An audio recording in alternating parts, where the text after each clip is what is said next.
hostage. The medical staff at Al-Shifa Hospital said they swore up and down the cross, on camera, in the news, on video.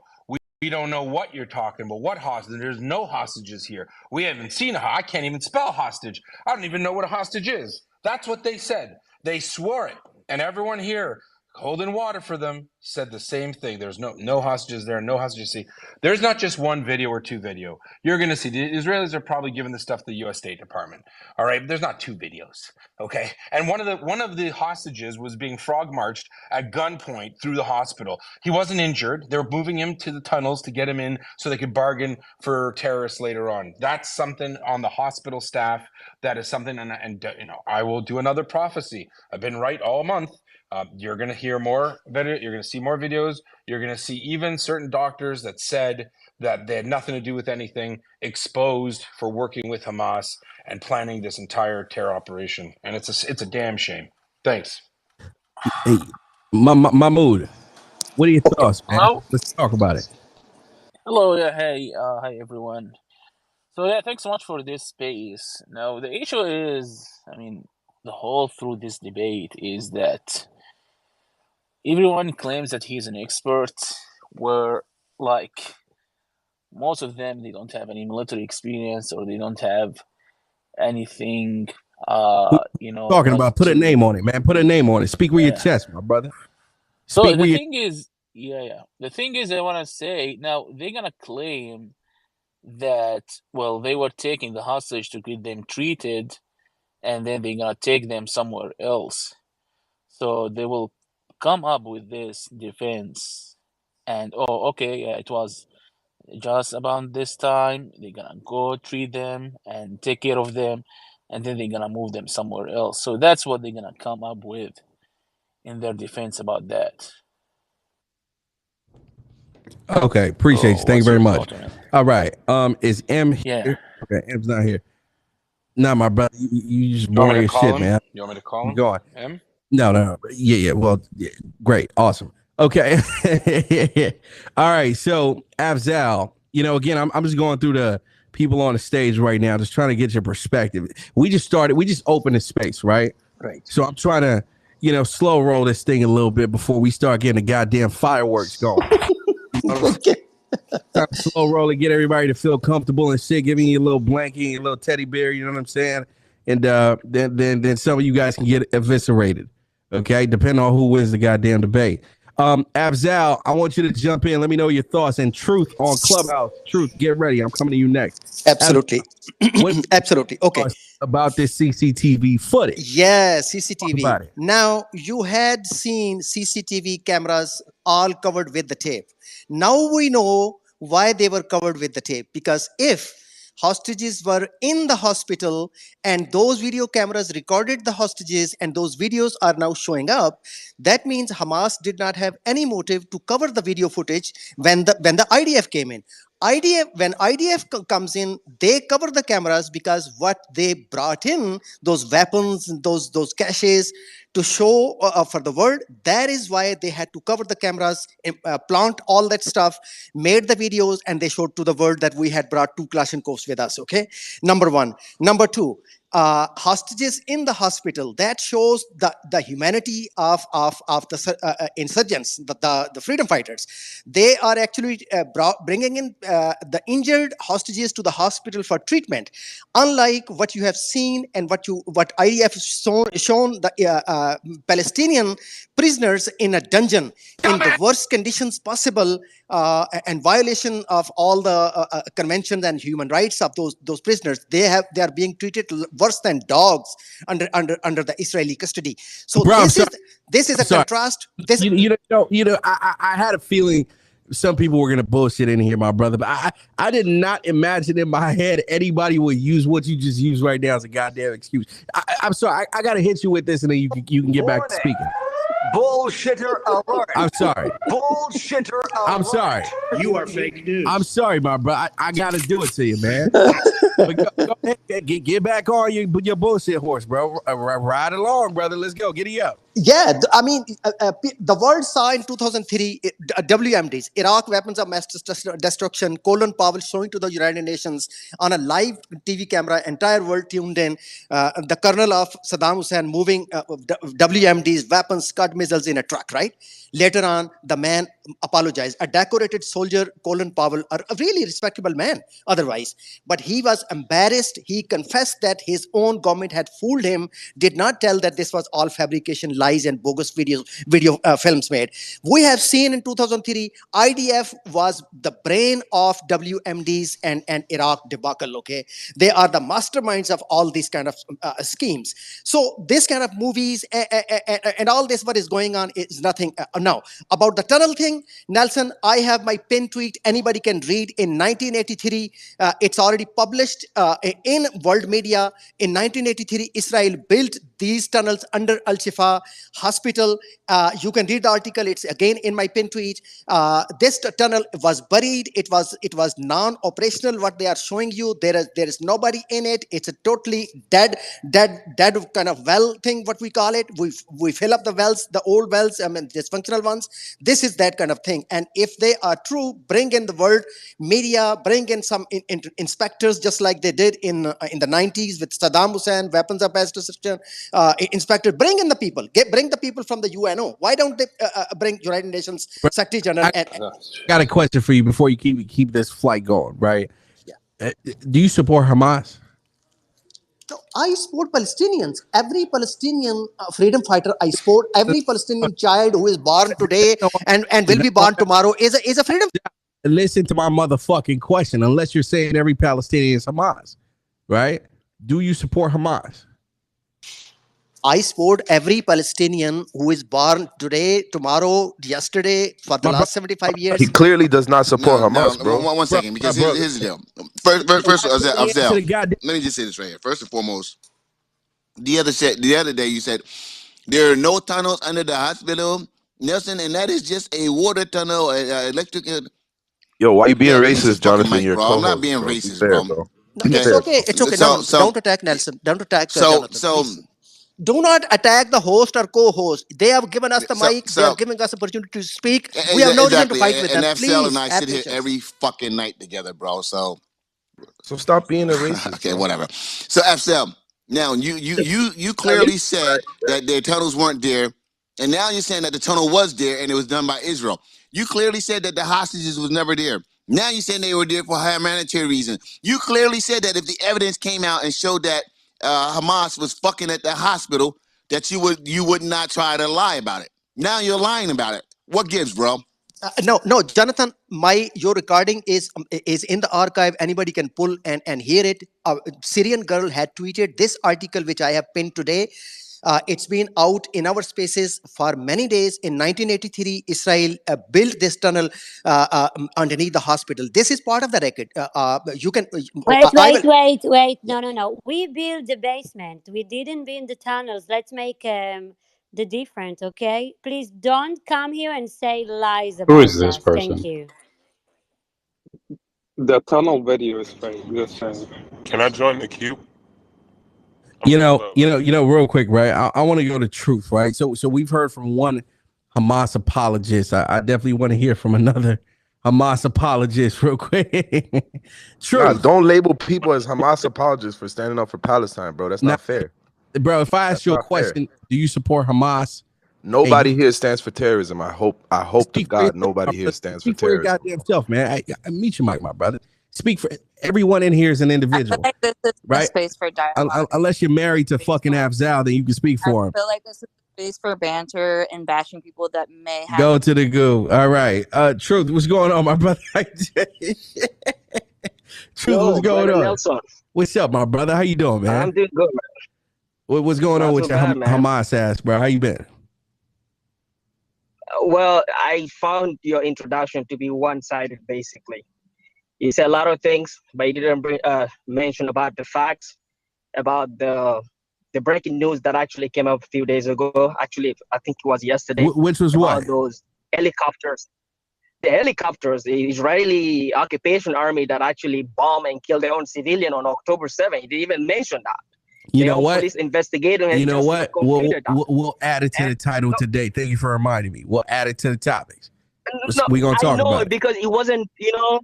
It's not part of your agenda. That's why he intentionally basically. I get you, bro. I get you because should be the most important actually story. How is that the most important thing, bro? We got CCTV footage of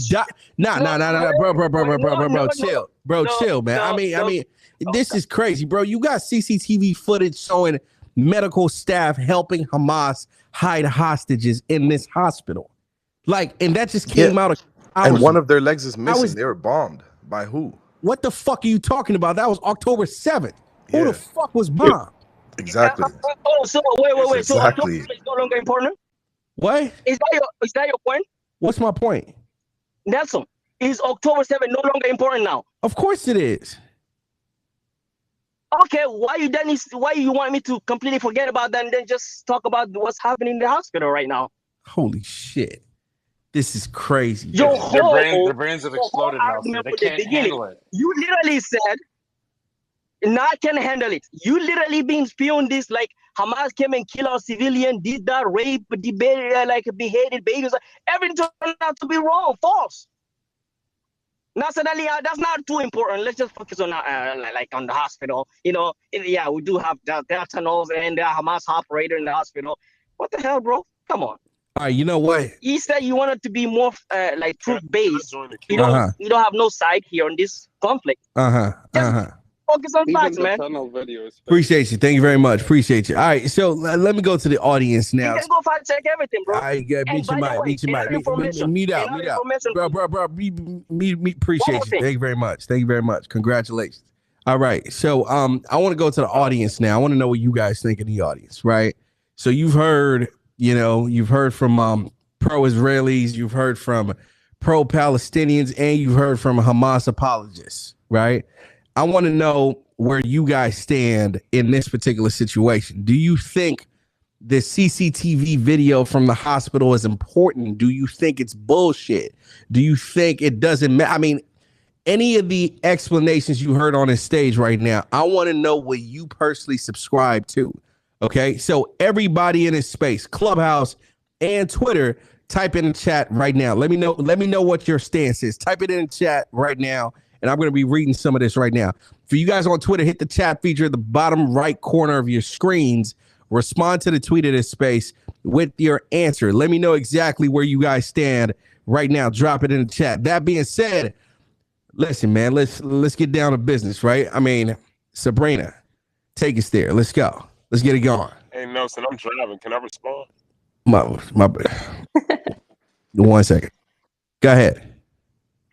Yeah, no, I think this is really great evidence that the hostages were there. And let's not forget that there were bodies of hostages also found in and around the Al-Shifa complex. So now we have live hostages. We have dead hostage bodies recovered. It's just really crazy to hear the arguments that come out. I'm sure we all expected it. And then the other thing I want to say is they've been giving an evacuation order to Al-Shifa for over 3 weeks now. So Hamas has had plenty of time to hide tunnels, to move hostages around. For everyone saying, look, they had to uncover these tunnels and all this, blah, blah, blah. What do you expect? 3 weeks they've had warning. And this just shows you how Israel is doing everything it can to try and be the most moral army. 3 weeks of warnings is not doing everything they can. They could have went in there from day one and eliminated it, but they were scared of Hamas. They should have gone in there day one, I agree, and got the hostages back, but they didn't because they were trying poor to maintenance of its army and its strategies. You should blame them too, right? No, because they were minimizing civilian death. If they went into Al-Shifa with 1 million people How in many northern hostages Gaza did they who didn't recover? evacuate, do you want to know what kind of How many hostages did massacre they and recover? They're civilian not deaths there minimizing would civilian be? deaths. They're not minimizing civilian How do deaths. you know? Anyways. Because October 7th should have never happened. Israel's being funded way more enough by us Americans. It doesn't even make right? sense. She asked you a question. Yeah. How they It should have never happened. I don't Their understand. strategies need to improve. If they didn't evacuate They need to fight like people in men. northern Gaza, you think civilian death would have been lower? Israel's not really fighting Hamas when they give them 3 weeks to run around the hospital and build tunnels, like you're saying, right? Let's Sabrina speak, man. Appreciate it. Thank you very much. Sabrina, go ahead. Yeah, thank you.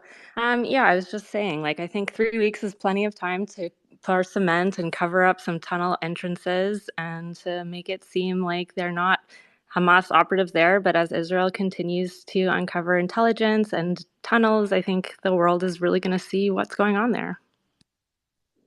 Okay, so I got a question for Sabrina. I feel like there's a little bit of revisionist history, so I just like to ask a question.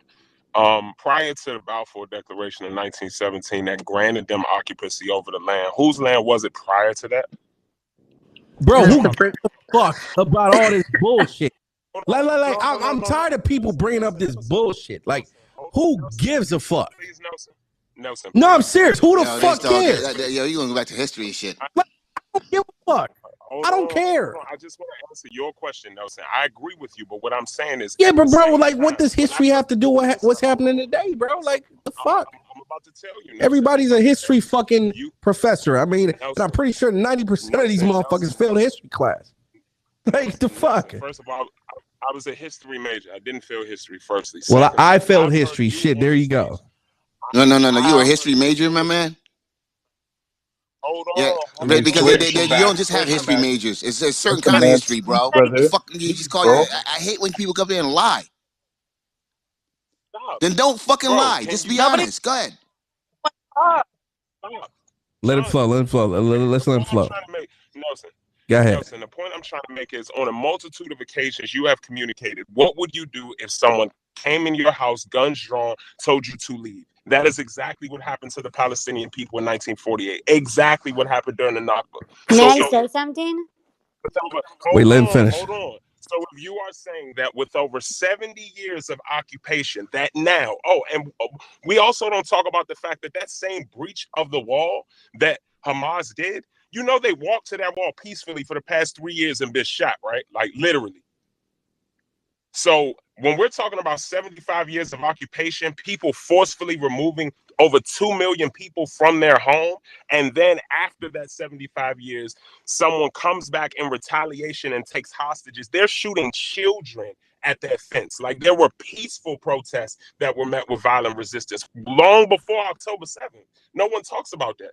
No one talks about 1948 either. The fact that they were granted this land through annexation after the UN had no resolution because Britain and France couldn't get the Middle East together. So they gave it to the UN, who granted Israel control and seizure over the land, its ports, its government, with no borders. So at this point, you have over 2 million people in a densely populated area being shot at by people who say that bro, we're talking about October 7th. We're talking about the SHIFA hospital. Why the fuck are we talking about this shit? Well, so then why have you not answered the question that, like Nelson has said, if someone breaks in your home, bro, we're talking about the hospital right now. We've addressed that already. Okay, let me just say this. Because no one broke into their fucking home. Israel's giving that fucking land. You just said it yourself by the UN. Okay, what the fuck are you talking about? Okay, they never owned this fucking land. There was never a Palestinian state. Okay, it was never a Palestinian state. It was controlled by different the UK. Okay, the fucking Turks. It was the Romans. It was. What are you talking about, bro? You're not making any fucking sense. Palestinian state exists and it still exists, bro. Who was the president of Palestine then in the state, or the prime minister? Go type that in.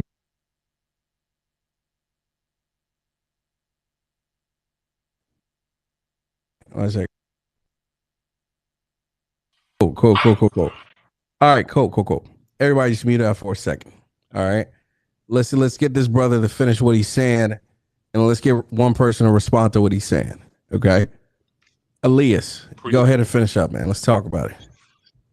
Okay. The point I'm trying to make is, for everyone in here that says it doesn't matter, let's focus on October 7th. What you are focusing on is the effect of a cause. You are basically putting the cart before the horse, or the chicken before the egg, and saying, damn if this land that became occupied under seizure is theirs now. It doesn't matter what happened beforehand. And no, it does matter, because like we know with settler colonialism, you do not entitle yourself to a land that you did not own just simply because you have a lack of humanity for the value of life and are willing to kill anyone else that stays there. You do not get to claim land because you're the only person willing to kill everyone that sits on it. Period. I don't give a fuck who you are. Israeli, Islamic. Can we get a response to this or what? Yeah, you need to land, bro. You've been talking for a long time. Let me just say this, man. I'll address you directly. Here it is. Here, I, one I have a second. question. I One have a second. I'm question. going to address you correctly, directly. And then you can answer, spend 30 seconds answering. If the Cherokee, Lenape, okay, got together, all right, and just started bombing and killing everyone in fucking Manhattan, okay, because it's their fucking land, would they be justified? Yes or no? Why Under do you the way, guys keep hypothetically Bro, bombing the why don't you U.S., shut bro? that, That's bro, such a mute big out, bro, thing to because think about, bro. you're afraid to have him answer the fucking question because it's in alignment with what he just said. Now I need him to answer the question. So make up a country. Why do you have to use No, U.S., no, bro? we're speaking about something that's close to home for him that he can relate to. Yeah, Jonathan, I think you're spot on. I think the problem is everybody's talking Thinking about, everybody, There's a people line are here. Come talking on. about everybody mute your mic, Hamas. mute your mics, mute the fuck out, please. Thank you, appreciate you. Elias, answer the question thank so you. I keep this thing moving. Please stop talking when other people are Sure, talking, brother. Go ahead. sure. To answer your question, would they be justified? Based on how America was founded, yes, they would. If we were here and you start bombing us, we got a right to retaliate. That is America's literal response to everything. If we feel like we're threatened, we have a right to defend ourselves. So by that criteria, everyone that responds to settler colonialism has a right to defend themselves against occupation. Period. That's number one. And I will land on this because I don't want to dominate the stage. The second point that I'm trying to make is this. At No, the you end of answered the the question. I day, gave you 30 seconds to answer the question. We can move on, bro. Thank you for answering the question. All right, okay. let's go to I want to go to the next one. Let me go to Uncle. What you got to say, man? I mean, listen, we're talking about this CCTV stuff. SHIFA Hospital, crazy. Let's talk about it. Yeah, I hear you, man. I hear you. I keep hearing a lot of people keep saying that nobody wants to talk about 1945. Nobody wants to talk about 15 years ago, 30 years ago, 20 years ago, 8 years ago. The problem is everybody's been talking about that for those many years. But the bottom line is the straw that broke the camel's back was October 7th. So here we are today. A group of Hamas came in and attacked Israel. Israel responded, and now they're done. They're fed up. They're getting rid of them. I've heard nothing about a bunch of people lie about there's no tunnels. There's no a group of Hamas that's in the basement of the hospital, and we've seen video. You've posted it earlier of a drone going down through a tunnel, and that's just the bottom line. The straw that broke the camel's back occurred October 7th, and we are where we are today. Talking about 30 years ago, 20 years isn't going to change anything. Israel's fed up. 1,300 people died in that attack, and more are dying every day. I feel bad for citizens that are innocent, but I have absolutely no hard feelings and don't care about anybody who's promoting this Palestinian Hamas that are rooting for the evil to succeed. And that's just where I stand at it. And, I mean, from your statement there, did you see that video on my profile, by the way, that I posted? I did. Probably. You saw that video, right? Yeah, the drone going down in the tunnel in the hospital. Not even that one. The one where, October 7th, Hamas guys driving, had hostages in a pickup bed. Yep. When guys celebrating and shit, right? Do you think those individuals are just as guilty as Hamas? Yes. Do you think those individuals need to go down just as much as Hamas? That's a touchy situation. I think it needs to be handled in a way where you can separate the people that were either just celebrating and the people who committed the actual crime or the murder or whoever or whatever occurred to put the guy in the back of the truck. Yeah. And I think they need to face justice one way or the other. But the bottom line is, and I'm a veteran, during war, if you're putting yourself and you're not removing yourself from that dangerous situation, there's not much you're going to be able to do about it. The bottom line is Israel's going after Hamas, the most horrific terrorist factions of them, And if people are putting themselves in the way, or if Hamas is putting those people as human shields, there's going to be casualties at war. And that's why they need to do the ground offensive to get in there and start picking them off one by one. Both sides are using human shields, brother. Both That's sides. bullshit. You must emphasize That's bullshit. Okay, don't do that, Yusuf. You're lying. That's not bullshit. Prove me No, wrong. you then. prove me fucking wrong. Prove yourself right. Prove yourself right. Let's do that. Sure, I'll post some videos right now of Israel using Palestinians as human shields and Israelis as human shields as well. I'll post them right now. At the festival, the police guards and the officers that were at the festival were using the festival attendees, Palestinians and Israelis, as human shields. That's bullshit. I'll post videos of it right now for your enjoyment and your eyes. Those were the Hamas people came and took IDF soldier uniforms and were wearing them. How do you know they were IDF people and not Hamas dressed as IDF? Because they didn't have enough time to get across the border to the festival to change their uniforms. What are you talking about? They came in uniforms. Okay, just a second. That's a blatant lie. He just answered. One mic, He just guys. answered to himself that the helicopter didn't kill the people in the festival. It was Hamas because we can see them in the video. Very simple. Can someone just look at the video that was posted of the CCTV and focus on that? Can someone tell me why that date has been overwritten? Did anybody pay attention to the date on that video that was posted? October 7th. Can you read it, though? It's black, and the date behind it is white. Somebody photoshopped a date in there. Why did they do that? Oh, you think it was Photoshop? It's a whole different color. It's a whole overlay. I'm asking a question, and no one's answering my question. How? Show that it was Photoshop. You're the first motherfucker that said that in the entire country. So no, actually, I'm not. There's a lot of people that have pointed that out. Okay, the time on the clock doesn't match the time on the CCTV, brother. What are you talking about? Look at the time on the clock on the wall, bro. Yeah. Just look at it. Just look at it. I'm not telling you to do anything but look at it. You got a whole. You know what? I'm gonna tell you something. You guys got to. Why can't you just look at it? You don't believe your own eyes? How? Okay, so wait. Just pause real quick, right? So no. Okay, go ahead, Jonathan. Do not argue. Nothing. Okay, no, go ahead, Nelson. Go ahead. I know it's you. Yeah, I mean, okay, so cool. Say it was for Photoshop, right?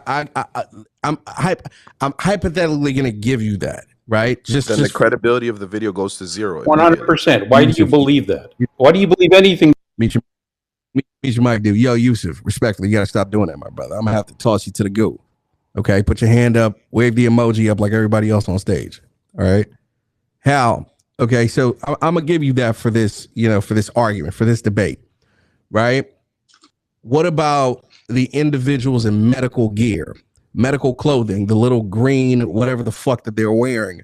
What about those individuals and the gunmen that walk in with victims that are clearly freaking, just in complete disarray, right? Why do you have that going on in the video to where the medical staff are essentially assisting the gunmen to put these victims or hostages or whatever you want to call them away, right? Are you saying that part as well as? No, it's all very clear. That part's very clear. But there's lots of gunmen in Gaza.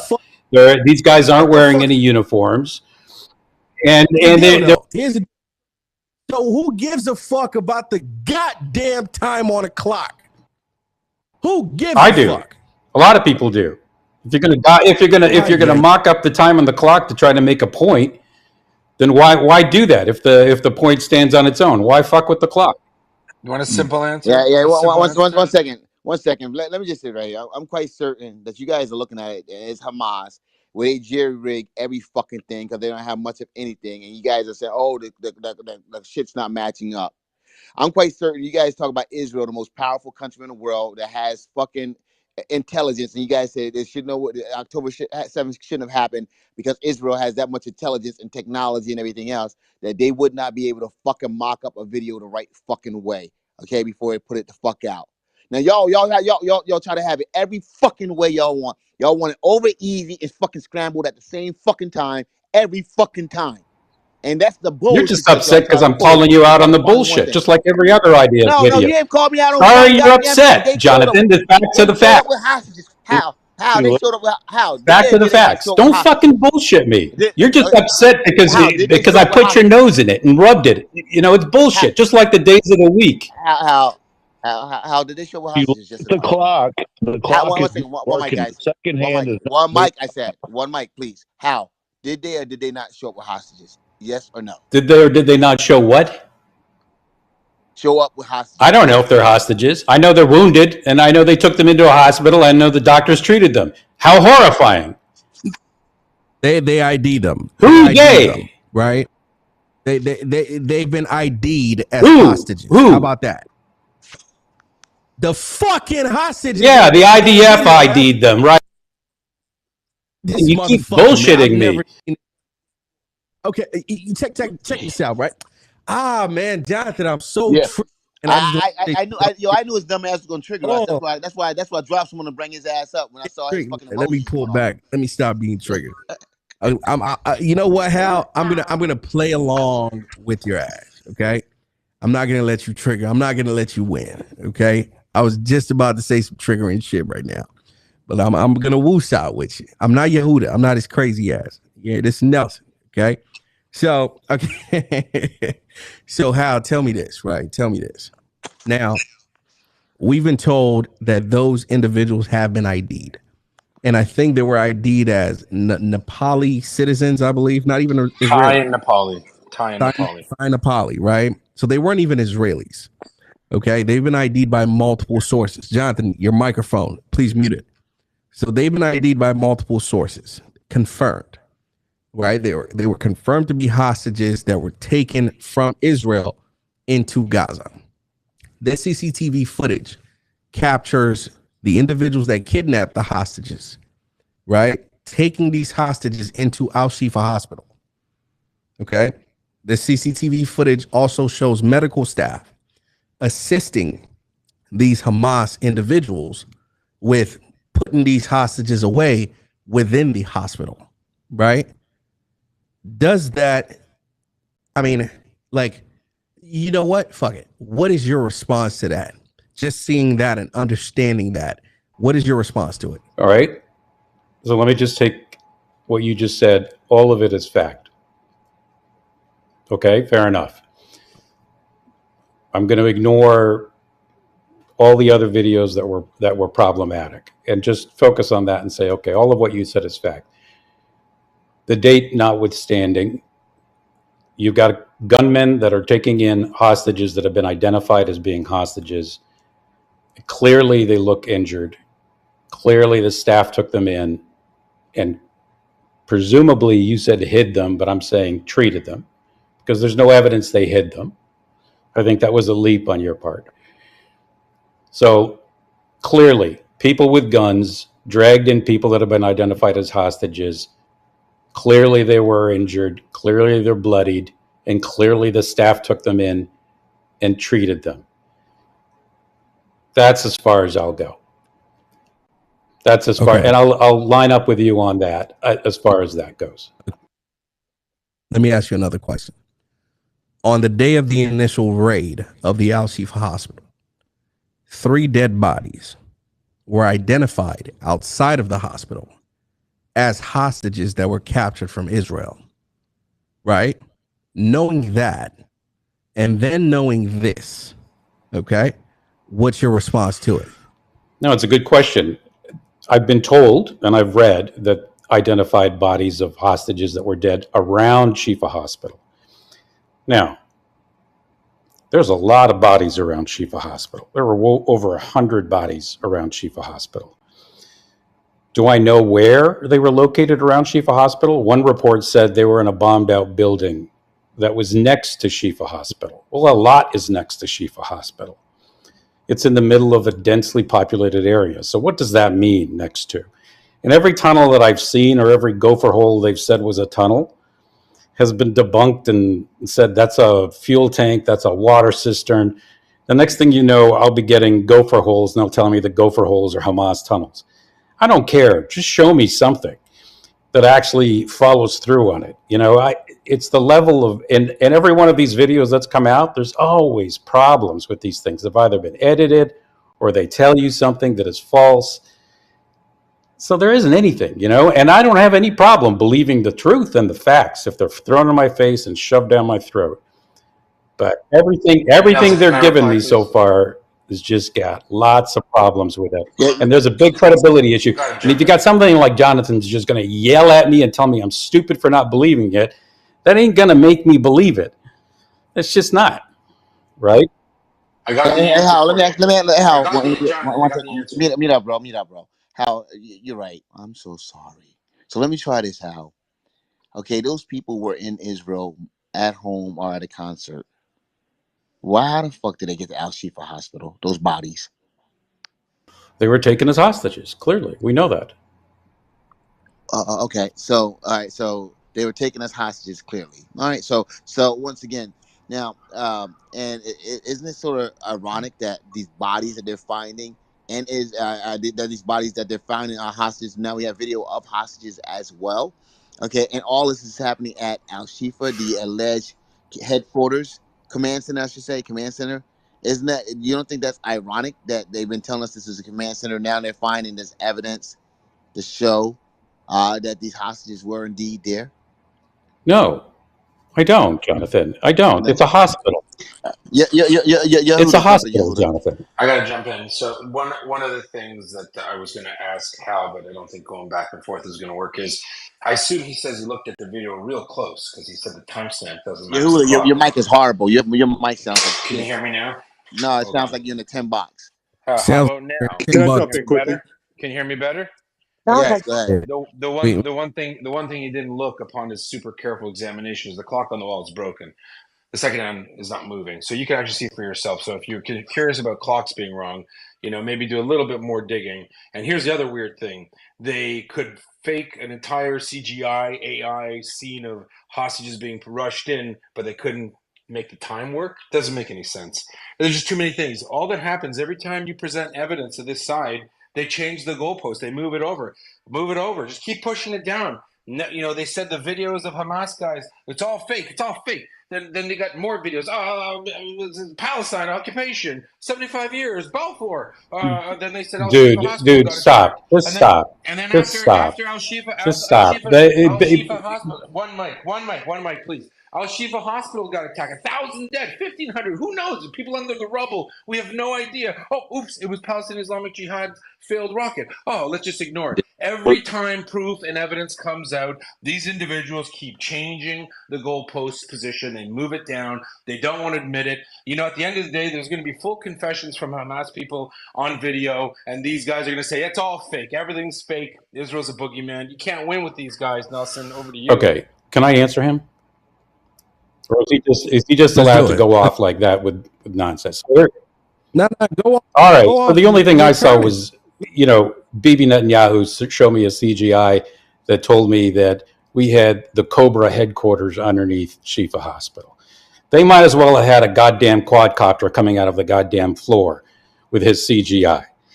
All of that crap, and all I got is a CCTV video that has a date change, and I got an MRI room with a bunch of guns in it. I've got an uncle in Arizona that has more guns than they found in that Shifa hospital. This is supposed to be Cobra headquarters, and this is what you got? Maybe he works for Hamas too. I don't know what you're talking about, man, but point is, this is what you got. It's a sorry set of evidence, man. That's all I'm telling you. And you want to just shove it down my throat and tell me I got to believe it and I got to buy it and I'm changing goalposts. I'm not changing goalposts. Goalposts have always been the same. You got Cobra headquarters underneath the Shifa Hospital. I ain't seen no fucking Cobra headquarters. Can I just jump in Are you quickly? asking? So Yehuda, They just owe give me it a to you? second. Bro, Yehuda, give me a second. It's pretty. This is Nelson, bro. Calm down. Okay, relax. Thanks. Okay. So real quick, Hal, the same thing you just said right now, same thing I said 2-3 days ago when we ran this show. I said the same goddamn thing. I know people in Texas that got more guns than what we saw in that goddamn video. I said that video was a fucking travesty, by the way, right? Dumb as fuck for the IDF to release it. And then the next day, no tunnel. I even tweeted this out. You can go check out my tweets, right? Where the fuck is the tunnel, goddammit? Okay, you said this was Hamas HQ. Where the fuck is the tunnel? But guess what? Guess what? They just brought the evidence when? Today. and I tweeted it out a couple hours ago. Now I'm convinced there is a tunnel system underneath Al Shifa Hospital. And I'm going to pin it. It's on my profile. I'm going to pin it up top. Same thing you asked, though. Same questions you asked, which are valid, by the way. I've been asking for the past couple of days. So I'm not going to fault you on that. But the evidence is out. There is a tunnel. Nog, jump in. Yeah, just quickly, guys. I won't be too long here. So, in terms of the Al Shifa video today, Nelson, you got to admit that's pretty inconclusive to anything happening there. I got to agree with Hal to a certain extent here, where we see people being brought into the hospital that look like they have injuries. We don't know anything after that. They could be brought into an emergency room, or they could be brought into a tunnel. We don't know. So, anyone saying that they know, Yehuda's saying, "Oh, likely into a tunnel." Again, I got to call bullshit on that. I usually agree with Yehuda. Anyone saying that they're 100% going into an emergency room, got to call bullshit on that. It's more plausible, I would say, that they're being treated if a guy's fucking bleeding out on a table and they're in a hospital. And in regards to the doctors are in no position to be arguing with Hamas militants in a hospital. If the Hamas militants come in with guns and hostages, those doctors are going to do what anyone tells them to do in that case. So they're caught in the crossfire. They're caught in the middle there. Absolutely nothing. I wouldn't implicate doctors in a hospital from anything I saw in that video, for starters. Now, in terms of the tunnels, Hal, you got to admit, at this point, it is still too early to tell. Okay, we haven't seen shit yet. And yeah, Israel did build some stuff under those hospitals, but I don't think they built a labyrinth of tunnels. So if they end up proving with videos that there are a labyrinth of tunnels within that complex, we all have to agree that, and again, even if Israel did build those tunnels, it doesn't mean that they could be used by militants throughout, or that they're not being used by militants in this war. So even if Israel literally built every single fucking tunnel in Gaza, if they're being used by Hamas, that's all that matters. Okay, and I don't think anyone's going to actually think that Israel built a labyrinth of tunnels. But I'll leave it at that for now. And and I would be the first one to post and tweet and say, there it is, there's the evidence, there's the proof, we're done. I agree with you 100%. I'm seeing holes in the ground that are 3 football fields away from the hospital. And every single time I see one of those holes, people point out that they're fuel cisterns or they're water cisterns, and they show architectural drawings from when they were put in. I just want to see the tunnels, and I want to see the Cobra headquarters that I've been promised. Fair enough, Hal. So do you not think that there are actual tunnel infrastructure in Gaza that's been used by Hamas? Are you saying that you don't think that that's the case at all? Because just last thing I'll say here, when the bombs were being dropped on the first week, everyone was saying, "Oh, why are you bombing Gaza? All the Hamas militants are in the tunnels." And now that Israel's going in there, everyone's refuting that. So it's like the same people that were saying there was tunnels and why are you bombing on the surface because all the militants are in the tunnels are now saying there is no tunnels. So I'll say 2 things. I'll say that we know that, and there are Israeli architects that have the papers on this thing. We know that there were tunnels built, and we know that Israel built them. And whether Hamas built them or Israel built them, if Hamas was using them, it's still on Hamas. Agree with you 100%. Now, if there's this Cobra headquarters, the way Bibi showed on his CGI, that's under there that goes beyond what Israel built, and Hamas was using it as headquarters, again, point for Israel, point against Hamas. You got to say that Hamas was using SHIFA as its headquarters, as its nerve center. But now even the president of Israel came out and said that's not the headquarters. It's in some refugee camp up in North Gaza. It's like, give me like.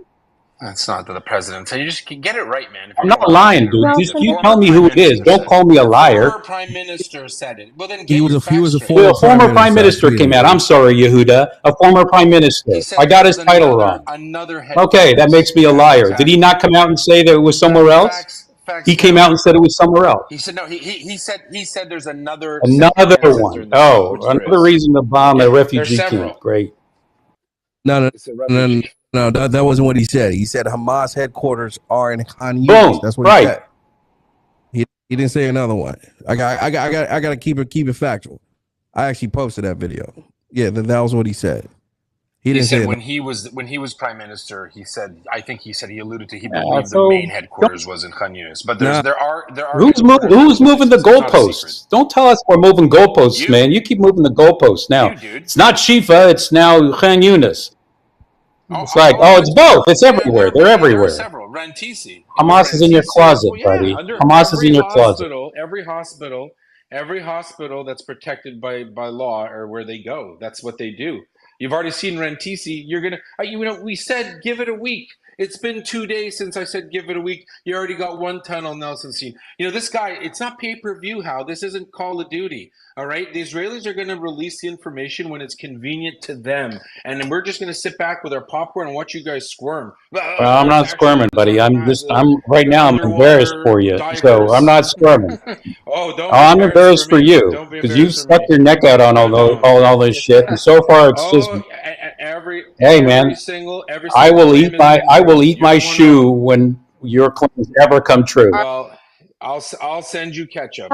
Laura, can I get in the queue, please? Laura, let's do it. Jump in. Talk about it. Yeah, I just have a question for you, Nelson. I just went because I just went and looked at all the videos that I could find in regards to this breaking news today. I need you guys to take a really close look at this video and look at the surrounding area. Don't look at the hospital. Look at the surrounding area.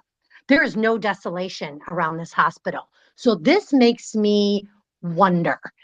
If you look at actual footage of what's around that hospital in real time, a lot of those buildings are destroyed. Facts.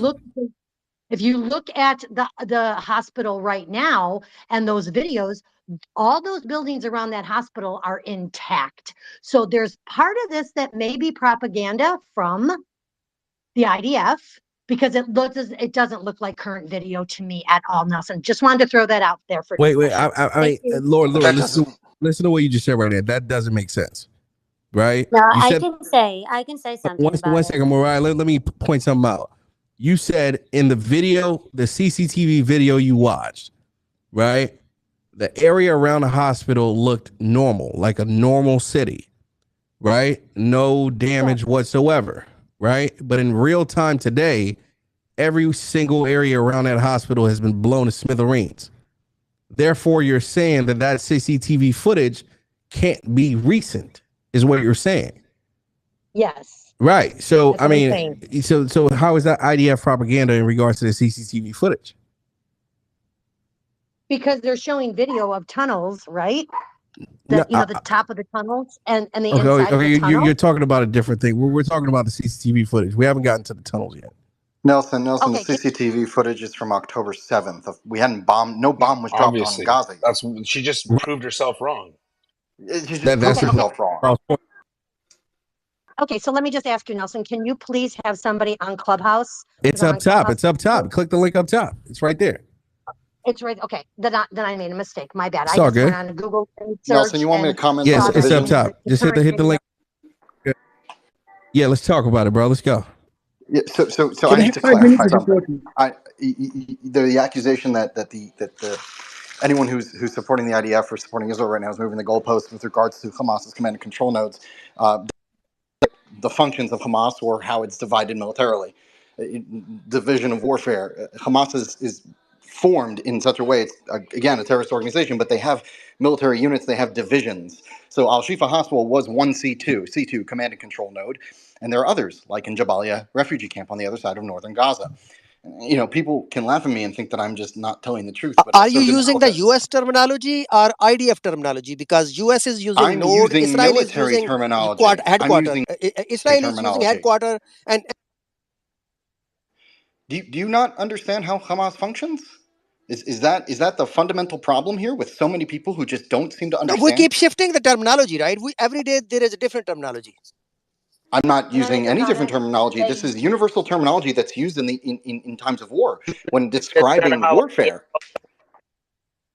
Eric, let's get to it, my brother. But he's clearly a moron. But okay, when we're talking about warfare. What was that, Nelson? Afzal is the number one. Listen, man, this is a show, my brother. Afzal's job. Listen, okay. You remember back in the day when we were kids and we used to have birthday parties and we have those little clowns, with the makeup on and the red nose. That is Afzal in this show. You understand what I'm saying? That's his role. You understand? Shout out. Matter of fact, everybody in the space right now, hit the chat feature bottom right corner. Respond to the tweet of this space with a clown emoji. Drop a little clown emoji, man. Just put a little Afzal after it. But that's my guy. That's my guy. Eric, get to the point, man. Let's talk about it. So I'm telling you. So you have to understand how Hamas is divided. They have a southern command, they have a northern command, they have a central command within the Gaza Strip. Obviously, we're talking about very dense territory, of course, but they still have a division of labor and a division of command. That's how they function. Okay, Islamic Jihad, similar deal. And they have different commanders and they have different command structures, and they all speak to each other, and they all have different rules of engagement as well. So we cannot disregard that. Yeah, okay. So the Al Shifa complex, by the way, not just a hospital, 20 or some buildings in that complex. Takes time to clear, by the way. But putting that aside, it is one command node, command and control, C2, as we say in warfare language, okay, in military terminology. There's another one in Jabalia refugee camp. There are others, and from the command structure, it also goes down. There are divisional levels, there are company levels, there are sub levels, specific units. So we can't disregard that they still function, although they are a terrorist organization, in some military capacity. That's how they were built. That's how they were developed over the years. And if you read any literature about how Hamas functions, you'll understand that. So let's not disregard that. Eric, you have to agree, though, that Israel's got to be a lot more clear with their communication. There was a lot of hype put onto this hospital, and we didn't hear much about other command structures until they went in there, and then we find out that, okay, perhaps this isn't the only one, right? So would you agree that Israel's at least got to do a better job with their communication on this? I will concede the notion that, and I will not concede, I will agree wholeheartedly that Israel should do a much better job of communicating. But overall, 150%. As somebody who served in the IDF, I can tell you, communication has not always been its strong suit. But it shouldn't have. It's like, I'm like, well, do we really have to explain that there are other command and control structures? Do we really have to do that? And if we do, okay. I mean, that's an argument you can make. But at the same time, we're in the middle of a war, and the one thing that I would breed to the naysayers, to the deniers, to anyone, to the pro-Israel, to the anti-Israel, patience. Evidence is there, okay? The intelligence is there. Wait for things to. It's like, they go. Oh, Israel's going into the Al Shifa complex. Well, where's the tunnels? Where are the weapons? I want to see it within minus 24 hours. It's absurd. It's a military operation. The reason that it matters, Eric, to so many people, and you need to understand this. The reason it matters to so many people is that when you cut off fuel and you've got babies in incubators that are not breathing, you better be damn right, because we're killing these kids and everybody that's in the ICU in the hospital, betting on the fact that you're right and that this Cobra Command Center exists down there. If that thing doesn't show up, there's hell to pay. All right. There's 31 babies. Can I ask you something, Hal? Do you know why? Do you know why Israel cut off the fuel? Hal, do you know? I've heard all the reasons why. I'm just telling you the way it is. Reason? Do you know the main reason? I'm asking. It's a very simple question. Do you know the main reason? The number one reason. Oh, I've heard the reasons, Eric. I've heard the reasons. He doesn't. I'm asking you. I've heard the reasons, Eric. They want to cut off the fuel because they don't want Hamas to take the fuel. They don't want Hamas to use it for their air purifiers for the tunnels. They don't want Hamas to use it. Yeah, exactly. I've heard all of that stuff. That's great. That's great. Welcome. Well, that's great. But you better have a damn good reason. You better find this command and control center in the hospital because they put a lot of smoking gun, as you say. That's what you need to see. One second, guys. One second. Hal, I'm going to ask you a very simple question. Do you believe the medical staff at Al Shifa have been collaborating with Hamas? No. Yes and no? I think they've been doing the job of a medical staff, and I don't think they care who comes in and out of that. No monologues. Just a simple, straightforward answer. All right. Eric, do you believe the medical staff at Al Shifa have been collaborating with Hamas? Yes or no? Yes. Boom. There we go. Afzal, yes or no? Same question. No way. All right. Appreciate you. Dr. Waleed, same question. I abstain on this one. Yehuda, answer. Sadly, yes. Some of them, at least. All right. Okay. Now, everybody else in the space. So, wait, just a second. May I say something about it? Because I know for sure that the Israeli army called to the Shifa. Man, shout out to my Yemeni sister Moriah, man. She go crazy. All right, back to moderating. Okay, so everybody in the spaces in Twitter and Clubhouse side. So we got probably 900 people across both of these stages right now. I need you guys to do me a favor and give me that answer in the chat. Do you believe that medical staff at Al-Shifa Hospital have been collaborating with Hamas? If the answer is yes, chat, put yes right now. If the answer is no, put no in the chat right now. If you're on Twitter, hit the chat feature, bottom right corner of the space. Respond to the tweet of the space with your answer, yes or no. Drop it in the chat right now. Now for Clubhouse, I'm going to be reading some of these comments right now. So Clubhouse is going, we have a lot of yeses. It's a lot of yeses, but you do have a lot of no's. So Clubhouse, I would say, is probably 50-50 right now. 50-50 on the Clubhouse end. Let me see what's going on Twitter. So boom, refresh. Holy shit. Twitter is saying absolutely yes. Of course, you do have, the fucking Afzals of the world and fucking, the Yusufs of the world and shit. You do. Okay, you have a lot of no's as well. You do have a lot of no's. Okay, cool. Okay, cool. Can I say something? All right, cool. Got it. Now, ladies and gentlemen, listen, I want us to really, really, really break this part down. Eric, why do you actually? I got to go to Mariah. Let me go to Mariah. She's been wanting to talk for a while.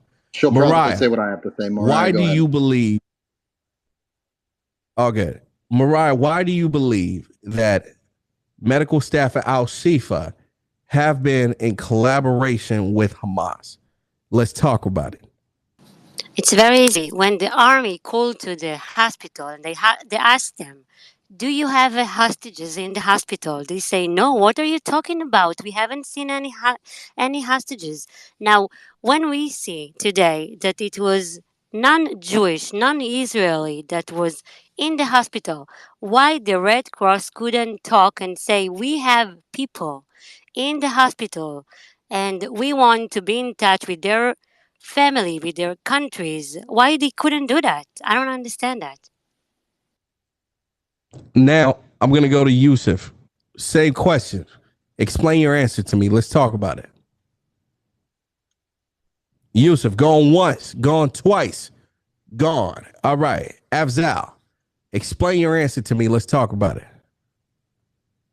Yeah, can you repeat the question? This motherfucker. Okay, let me go to somebody else. All right. Clubhouse and Clubhouse. Anybody who wants to speak, this is your chance. Unmute your mic. Let's go. Nelson, what was the question, bro? I didn't really even fully understand your question. I'll get back to you later. All right, Allie, what's the answer to the question? Let's talk about it. How the hell? Speak up. We can't hear you, man. It sounds like you're in somebody's basement. Okay. How in the hell? Louder. Is a doctor... Louder. Okay. Much louder, Allie. All right, I got to get rid of my... What are you doing, man? You doing fellatio in the basement or something like that? Can you go to the first floor? I'm just saying, I can't hear her. Like, you know what I'm saying? I can't hear her either. Take off your motherfucking headphones, goddamn! I mean, Jesus Lord. Okay. Jesus. All right, gone. Appreciate you. Thank you very much. Somebody else on Clubhouse, please. Unmute your mic. Let's go. Okay. Yeah, Nelson, I think just from their... No. Doctor, go ahead. Yeah, I think just from the behavior in the video, you could see that, there was some type of knowledge and some type of collaboration, but I don't think that that's enough to indict everybody in the hospital. So I would say just a handful, there may be some collaborators, but you can't indict everybody at the hospital. So, doctor, let me ask you this question, right? Dr. Goddess, is that the name? Yes, you know me, Nelson. Man, I'm sorry. I trust me. I come across a lot of people. You know this, right? So I apologize for not remembering. But Dr. Goddess, let me ask you this question, okay? The fact that we've seen the medical staff at Al-Shifa on multiple occasions conduct press conferences, right? Essentially saying that they have no Hamas individuals in their hospital, no hostages, they're innocent, it's just patients, et cetera, et cetera. We've seen that. The fact that you've seen that before, and now you see this CCTV footage, does it trigger you to question everything you've seen and heard from the hospital staff at Al-Shifa since the war began?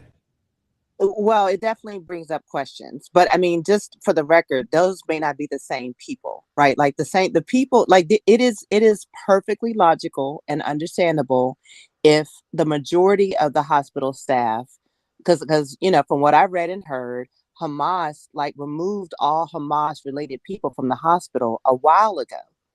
So it is perfectly logical to believe that the people that are in the hospital now are sort of agnostic. And so those people probably were, telling the truth about the situation, but it doesn't mean that a handful of people or some collaborators couldn't be paid off. It doesn't mean or that threatened. Like, hey, how you gonna take care of your patients if you're a dead doctor? What if your family's dead? Right? Yeah, they're under duress, Nelson. That was going to be my response. Had they Bingo. Under duress. they're gonna fucking die, bro. Under duress. Yeah, I'm under duress. I'm under duress hearing the bullshit coming out of your motherfucking mouth. God damn it, that's under duress right there. You think Hamas doesn't do that kind of dirty shit? Give me what I want. I mean, the shit coming out of your mouth is dirty enough. I just might take Hamas's shit. Like, you know what I'm saying? one more thing, Nelson, please. And we're all clear that even other Palestinians who refute or criticize Hamas get harmed by Hamas. So I just think we have to be very clear about that. That's all. Let me toss this back to somebody on Twitter real quick. Man, goddamn. Honestly, when I saw the CCTV footage, I thought we were gonna have this space tonight, and every single one of us were finally gonna have something that we all can agree on. That's what I thought, right? I had no idea whatsoever that a large percentage of you guys were gonna question the footage and question things that you see within the footage. Yeah, Eric, talk about it. I'd like to go after him. Two things. One, the first thing is when I said yes on collaboration, it's a gray zone. I agree that the reality is probably somewhere in the middle. There are probably doctors there that are doing their duty under the Hippocratic Oath and treating whoever is in there if they need treatment. That's number one. Number two, I also believe that there are doctors and there are people of the staff that not only empathize with Hamas, but collaborate with Hamas. So on that notion, I believe the truth is somewhere within the middle somewhere. So yes, but. It's a yes, but, or as Yehuda said, sadly yes. The second thing is, to your last point, it speaks back to the goalposts. Nelson, at the end of the day, I've realized that no matter what you bring in front of people, certain people will never believe what you have to say. 1,000%, without a doubt. Catherine. Eric can be so balanced. Surprise. I said, let me go to Catherine. Got Afzal. Afzal, do you have one of those little clown horns? Yeah. I'm quite surprised at Eric. Eric, I think his characterization is very balanced and really. I think you know what, Afzal. You know how everybody on stage. Somebody be that girl on Clubhouse. You know how everybody on stage on Twitter. When they want to speak, they raise their hand. With a little emoji. You know what I think for you? I think for you, you just blow one of those clown horns like doo, and then boom. I know it's you. You know what I'm saying? but nothing. I got a question. No, I was very shocked with Eric's really comments. I just couldn't believe. My head was spinning, so I just started screaming. Absel, I just got a question for you. There's this evidence that's out there. It means nothing, right? Brother, what evidence? I mean, just like a CCTV footage and 2 patients coming in and doctors are treating them. What is the big deal about it? Jonathan, come on now. So you guys, because you guys swapping down, if you saw evidence, you would acknowledge it. And now you have evidence, you guys are dismissing it. No, but the evidence is that there are 2 people brought into the hospital and people are treating them. Jonathan, there is nothing more to that. And that shows their humanity. They are not keeping them outside. They are not really getting them without any anesthesia, without any medication, the way Palestinians are being treated. My friend and Jonathan, really have some compassion, my friend, for people, please. The compassion is, first of all, they need to go in there and they need to wipe them the fuck out. I'm going to tell you something. Those doctors that's helping, they're fucking Hamas too. I don't give a fuck what they are. I don't know why. If you're there in that hospital, okay, and I said this before, I said I said it's there, the command center's there, you're gonna see it, and I said, and the fucking and it couldn't exist without the fucking hot doctors and the medical staff knowing that it was there. I said that, and it's very spaced. And you motherfuckers like, now the video is showing exactly what the fuck I said, and you guys is like, oh, there's nothing to see here but humanitarians. Get the fuck out of here. They wouldn't need medical treatment, first of all, if you guys didn't go to their home in their homeland and brought them back over into the territory. All right, so don't sit here and say, oh, they're being treated. You know what I'm saying? Like they're doing something humanitarian, something humane. They shouldn't be in there to begin with. They didn't. When they woke up that morning, they weren't intent on going over to there. You guys, they were brought over there illegally, and you know what? Jonathan, they didn't go fishing. It was a war act. They were at war. Why you are They ignoring weren't this? I at mean, war. If they were at war, they would have been fucking prepared. They did not. They weren't at war. Don't do that bullshit. They weren't at war, and you know it. That was October 7th, man. Netanyahu hadn't even said they were at war yet. Those are all civilians. Right? So, they're all workers. In fact, those were actual agricultural students who came to Israel to learn agricultural techniques to bring back to Africa, or in some cases, Africa. There was a Tanzanian killed, the Nepalis, the Thais. They were there as students to learn. Instead, they got butchered by Hamas and some taken back as hostages. The one hostage that you do see, he's ambulatory. It means he's moving around. He's not injured. They got him head down, frog marching him, and obviously they're taking him to a tunnel. There are more videos. For those who are going, like how, there are tons of it. You think these are just the only two? These are the only two they gave. You just wait and see. We'll come and laugh with popcorn at you in 2 days from now. It's all like Yehuda, you're not wrong. You're not wrong. I've been breeding patience. I've been breeding patience. The IDF has a system. In terms of the one video we saw today, Yehuda, you have to admit there's plausible deniability there. We don't know for a certainty where they're going. Now, I believe you. There's going to be more videos, but until then, the video we saw today doesn't tell us shit. Yeah, maybe not you, but it tells me a lot. It definitely tells me a lot too. I'm not even gonna lie to you guys, man. Listen, man, I'm pro common sense. In that video. Okay. Here are the facts. People were injured. They were brought into the hospital. There are men with guns. They're hospital workers. We don't know if those hospital workers are doctors, or nurses, or Hamas dressed up as doctors and nurses. I'm just putting a positive theory out there. That's what we can glean from the video images themselves. That is what's happening in the videos. And what else we can glean is that it was on October 7th, after the Hamas massacre in Israel. That's what we know. Facts. But everything else is inference. That's a fact. That's a fact. Real quick, I want you guys to look at the tweet that I pinned at the very top of the space right now, right? And one of you guys actually threw it in my mentions, so I literally just freaking quoted it and threw it into a tweet. So basically, right? It says, number one, Hamas aren't wearing uniform; they're armed with civilian clothing. First thing he noticed, and you can see that in those pictures up there at the very top of the space. Second thing, doctors are complicit in denying both hostages and Hamas were there. Second fact, which is absolutely correct, by those images that you see in that tweet up top. Number three, one hostage wasn't injured, but was brought there via main entrance, since it's a Hamas HQ. Another fact that we saw in that footage, right? Number four, Hamas injured the other hostage badly. Another fact based on the fact that the hostage was injured. I want you guys to respond to that tweet right now.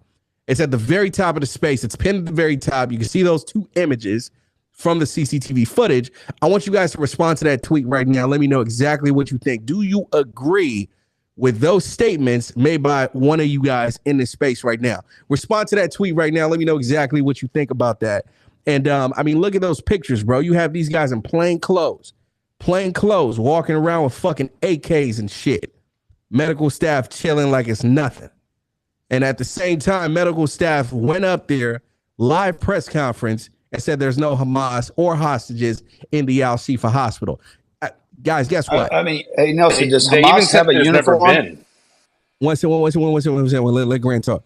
Does Hamas have a uniform or a flag? Yes. Civilian clothing. That's their uniform. Civilian clothing, basically. Just for PR videos, Nelson, they do. I think it's really important to point this out. And we Americans, when we have doctors that are also in the military, don't we? Facts. Doctors, nurses, absolutely. All those that were on the videos in the raids, those that were Hamas were wearing a uniform. And to Eric's point and the points you're making, all those facts. And who funds those uniforms? I don't know, Grant. But I mean, kind of matters. Who's funding? We know who's funding Israel, right? America's funding it, and Israel is funding it. So who's funding Hamas? I assume it's the fund. Because I every time I come in this room, I hear you guys go back 1,400 years. 1,400 years, but nobody ever talks about the here and the now, the funding right now, what the real. Well, we know the money was. Like if I was getting, we know the. All right. I just want to add one thing. If I was them right now and I was getting my ass whooped like this and my people were dying around me, dude, I'd figure out how to tap out and fucking live for another day. It's like these people are like, fuck it, I don't care. Great. They're saying that the U.S. is funding Palestine with humanitarian aid, and some of those funds, some of those billions of dollars, are actually going to Hamas. So that could answer the question right there. Get the fuck out of here with this bullshit, man. I mean, bro, come on, man. Yo, cap. Okay, here's the deal. Here's the deal. Nothing. He isn't wrong. The Qatari government is funding fucking Hamas. Okay, what? The Iranians are funding fucking Hamas. Where's your proof, bro? I have proof. I mean, my proof is the fact that the Hamas leaders are holed up in the fucking 4 seasons. Well, I have proof that the U.S. sending billions. But Nelson, what would be the benefit of America funding both sides? America's not funding fucking both sides. No, man. but the question is, what would be the benefit of America funding both sides? Not a goddamn thing. Military. How do we benefit? Well, weapons. I could definitely see some benefits. You got to break it down for me, bro, because I don't. What are the benefits?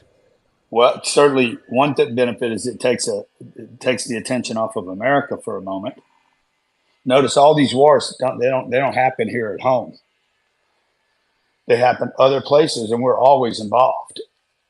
It's not like we're not involved. We know we're involved in one side for sure, and we know we're involved in Ukraine and Russia. And I said when Russia made its move, I said there's no way they're making that move on Ukraine without approval from the U.S. government. Oh, come on. There's no way. You guys are fucking kidding me? The biggest fucking dog on the block, okay? You go into inner city New York and you want to make a play on some drug trade. You got to get the rights from the guy that runs that neighborhood, that marketplace, okay? This is, at the end of the day, this is business. And business as usual is you got to check with the lords to make sure you can do this. So you said the New York Police Department has to give permits out to drug dealers to work in their neighborhood? No, I don't think they're going to. I think the New York City Police Department's got their hands full and got their hands out and got their pockets and their bags made because of that trade. So that's not what I'm saying. You know exactly what I'm saying. No, if I want to move in on Nelson's turf, I'm going to have to get approval. I'm not just going to go take Ukraine is not America's turf. There's the difference. You don't think? I know. What were we doing? When were you there last? When were you last? When did you serve in the military there? Just curious. Exactly. I didn't serve in the military, but that because you had a visit doesn't mean you know anything. What are we doing? What are we doing? My wife. Excuse me. Okay. Well, how many bio labs did we fund in Ukraine? How many bio labs? What about magical grasshoppers too? Come on. Answer the question. How many bio labs? Zero. What is a bio lab? That's ridiculous. What is a bio lab to you? A research facility? Nobody here believes that America didn't fund every fucking lab in Ukraine. Oh my God. I can't. This is too much, man. Do you know what that make it not true? Do you know what medical research facility? Nobody here. You discount yourself by saying no. There's no bio labs. Funded by the U.S. government? Do you know what a medical research facility is? It's not a bio lab. You have this vision of a bio lab where scientists are in the basement making like 5-legged dogs that spit fire. It's a research lab to make medication. Yeah. You realize what bio labs mean? In 2 years, you forgot about COVID. Oh my God! Listen, I can't help you with that. That's a different conversation. What God are you praying to right now? Okay, Grant. So, you know what? Too much gap there. It's not worth it. The gap is too big. And tap out. No, I'm not gonna bother waste my time. So Yehuda, you are not expecting this much common sense from Grant, right? What a surprise to you. I don't believe in Nelson, can we have a biolabs. turn? Sorry. Nelson, this sort of drifted away from the conversation you wanted to have. You got yeah, but the question, Nelson, is how would America benefit by funding both sides and/or approving of some side? And would Israel even benefit by this move? All right, Grant. Just to piggyback on what Nelson said. Number one, Qatar is the one that was. 1 second, buddy. Let's go to Dr. Waleed. Dr. Waleed, jump in. Thank you, sir. I'm just going to stick to the topic. I'm not going to go into conspiracy theories. I don't think it matters how many videos you show. There are always people that are going to tell you circles are square and squares are circles. It doesn't matter. Anybody else? Can you guys hear me? I can hear him. Yeah, we can hear you, Eric. I was saying that it doesn't matter how many videos you show, folks. They're going to always tell you circles are square. They're going to tell you that the woman that they took on a bicycle, on the motorcycle, she was just going for fun and she enjoyed, regardless, they will always come up with excuse after excuse. I just want to tell my fellow Muslims on the space, Hamas is really bad news. You are not my fellow. You are not my fellow, my friend. You are not my fellow. Thank you, Please be honest. Be honest. Me out, bro. God damn. Did I interrupt you? Hey, guys, did I interrupt anybody? Okay, thanks. Thank you, sir. So, at the heart of this discussion is somehow they still believe in Hamas as a freedom fighter, and what they did is right. That's at the bottom of it, and they're just hiding that faith. Okay, and they will keep coming up with excuse after excuse, and they will keep forgetting what happened October 7th. Nothing was happening October 6th. October 7th happened, and then now we are living the consequences. Okay. Let me ask you this, guys. What kind of army in the world builds shelters for fighters instead of building shelters for civilians? How's that normal? Just think about it for a second. So you have a war between Israel and Hamas. Hamas built shelters, extremely expensive shelters, mind you, very, very expensive, for their fighters, and they let the civilians face the war machine of Israel. Who does that? And then you're questioning whether they're going to use hospitals? Of course they will. I can't believe this is a discussion even. I can't believe it. And I can't believe folks are sitting here and arguing back and forth. You're going to lose the argument. Israel's going to win, by the way, guys. If you think this is going to help the Palestinian plight, you're doing a terrible job. Let go already. Hamas is bad news. If you really care about Palestinians, Hamas is not the answer. Thank you. All facts. Bravo, sir. All facts. Shout out to the facts, man. Shout out to the facts. Okay, but I know Afzal is calling bullshit, so let's go to Afzal. Afzal, call it out. Call it out, my brother. So occupation is the answer, Dr. Waleed. I mean, what are you talking here, sir? Okay, let me tell you what I'm talking. Okay, I'm not saying occupation is the answer. Okay, you always take my words out of context. Okay, the answer is peace. Okay, the Palestinians and the Arabs have squandered so many opportunities for peace. We're not going to go all the way back to 1948. Okay, let's stay with the last 20 years. In the year 2000. Arafat refused to sign the deal at Camp David when Bill Clinton offered him a deal that they will never see again, probably, unfortunately. Whatever deal they will get 2 years from now is not going to be as good as the deal in 2000. Whatever they got in 2000 was not as good as 1967. Whatever they got in 1967 wasn't good as 1948. There's no such thing as from river to the sea. Wake up and smell the coffee. Be rational. So can I just answer Dr. Waleed for a moment? Because... All right, because let's do it. You're kind of full of shit. So take Hamas out of the picture, because I'm not a big fan of theocratic organizations, especially organizations that are that radical in their theocratic beliefs. I don't really give a shit about Hamas. I do care about the civilians and the civilian death toll. I do care about what's going on with the civilians that are being damaged, the homes that are being damaged, the building. I care about that. I don't give a fuck about Hamas. You can take Hamas and you can throw them in the ocean as far as I'm concerned. Your answer about, well, what's the answer? Well, the Palestinians, October 7th, there was no ceasefire. There's never been a ceasefire between Hamas and Israel. It was an agreement that was an unnamed agreement. It was never a ceasefire, number one, right? That doesn't matter, though. But nothing in the situation of the Palestinians changed. So Israel was on the top. It was on top of the world. It was on top of the world. It's got the fourth largest military, fourth most powerful military in the world. 2,500 tanks, 250 jets, God knows how many artillery pieces. Yehuda's laughing. He doesn't think the IDF is very powerful, I guess. It's got a very powerful It's military. about your That's not what he's ceasefire laughing comment. at. He's laughing at your Yeah, can we go No, back I to don't that want to go back to ceasefire? it. I'm moving on. It's not called a ceasefire. It's just an agreement that has no name. Well, you know what, Yehuda, if you can post the ceasefire agreement, go ahead and post it in the block. Otherwise, be quiet. So you've got the most powerful military in the world. The guy's got, Bibi's got agreements with the Gulf states that are peace agreements going on with the Gulf states. Big progress on that front. What does he do? What does he do with that? Does he choose peace or does he choose greater conflict? What does he do? What does he do? He chooses more settlements. He chooses more crackdowns. He chooses invasions of Al-Aqsa. He chooses annexation of the Golan Heights. He's got a chunk of southern Lebanon that he's got occupied.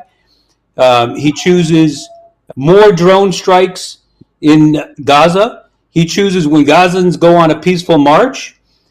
Not too many years ago, Doctor, not too many years ago, you had Israeli snipers shooting kids in the head. Over 250 people were shot by snipers and killed. Kids. There's videos of snipers. I'll post the damn evidence. It's not a fake. You guys keep this way. Let me finish. Stop interrupting me. Let him finish with your bullshit. So 170 people killed since it? October 7. Since October 7 in West Bank, 170 people have been killed. United Nations General Secretary. What proof do you need? Never mind. I'm just going to roll with it. You know, so what did he do with all that power and all the peace that was happening? He took more land. He cracked down on the Palestinians even harder in the West Bank. Never mind Gaza and Hamas, in the West Bank. He cracked down on them even harder. Now, if you want to talk about peace deals given up, in 2002, the Arab League told Israel, we will lay down all our arms across all of the Arab world. We will all recognize Israel. You go back to 67 borders, you give the Palestinians a state, and everything's good with all of us. What happened the next year, 2003? The U.S. invaded Iraq. Who went in front of Congress and told Iraq that they had WMDs? Bibi Netanyahu. Same guy that had this magnificent opportunity to actually change the world, to choose the path of peace, chose the path of conflict. Don't tell me any of this stuff, all right? Don't piss on my leg and tell me it's raining. The slowest talker. Oh, well, whatever, Yehuda. Everything anybody says that's contrary to your bullshit is everybody is stupid except. Let's dissect it. It's maybe just you. Let's dissect it. History. He just made it up. He just said Israel controls a big chunk of Lebanon. No, it doesn't. You just make stuff up. You know, I'm not the invader of Al-Aqsa. I don't care about Hezbollah or Hamas. I'm just really, really preoccupied with the one Jewish state. I got no problem with anyone else. Not the terror groups, not the fanatics, not the people who burn babies in ovens. I just have a problem with Israel. Dude, the mask has slipped. We get it. The mask. Your answer is the mask has slipped. That's you debating me. That's you debating me. Is the mask has slipped? No. What part of Lebanon does Israel control? You have no. One second. All right, Yehuda, I need you to debate every single point this gentleman just made right now. Fair enough. From October, he talked about 2002. Bibi Netanyahu, get it. Let's debate the points. Let's talk about it, man. All right. So first, historically, he's made several, either errors or purposeful mistakes. Like, I don't know what's in his head, but Israel does not control southern Lebanon or large parts of it. He's referencing a Hezbollah claim of a place called SHIFA Farms, which is part of Syria. So he's splitting hairs, but it's not true. The Lebanese and not the international community doesn't consider it. That's one lie. What was the other one? There were so many that I kind of was giggling. Ceasefire. Israel wants to annex the complete West Bank. Wants to annex the Golan Heights. Oh, actually, yeah. He doesn't care about Hamas. He doesn't care about Hamas. I mean, and he's painting this boogeyman called Bibi. Oh, Bibi was given all the options for peace, but instead he chose to attack here and attack there. These are just words. I mean, if he's talking about please stop. You're not debating the points. You're just. I am debating. I've already debunked two of them. Why don't you debunk what? Do they have a piece of Lebanon or not? Yes or no? You're calling it Syria.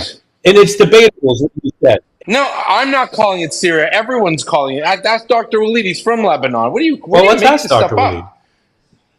The United Nations officially recognized the withdrawal of Israel from Lebanon, and that Israel applied the 425 resolution. That's not answering the question. Do they occupy a portion of Lebanon?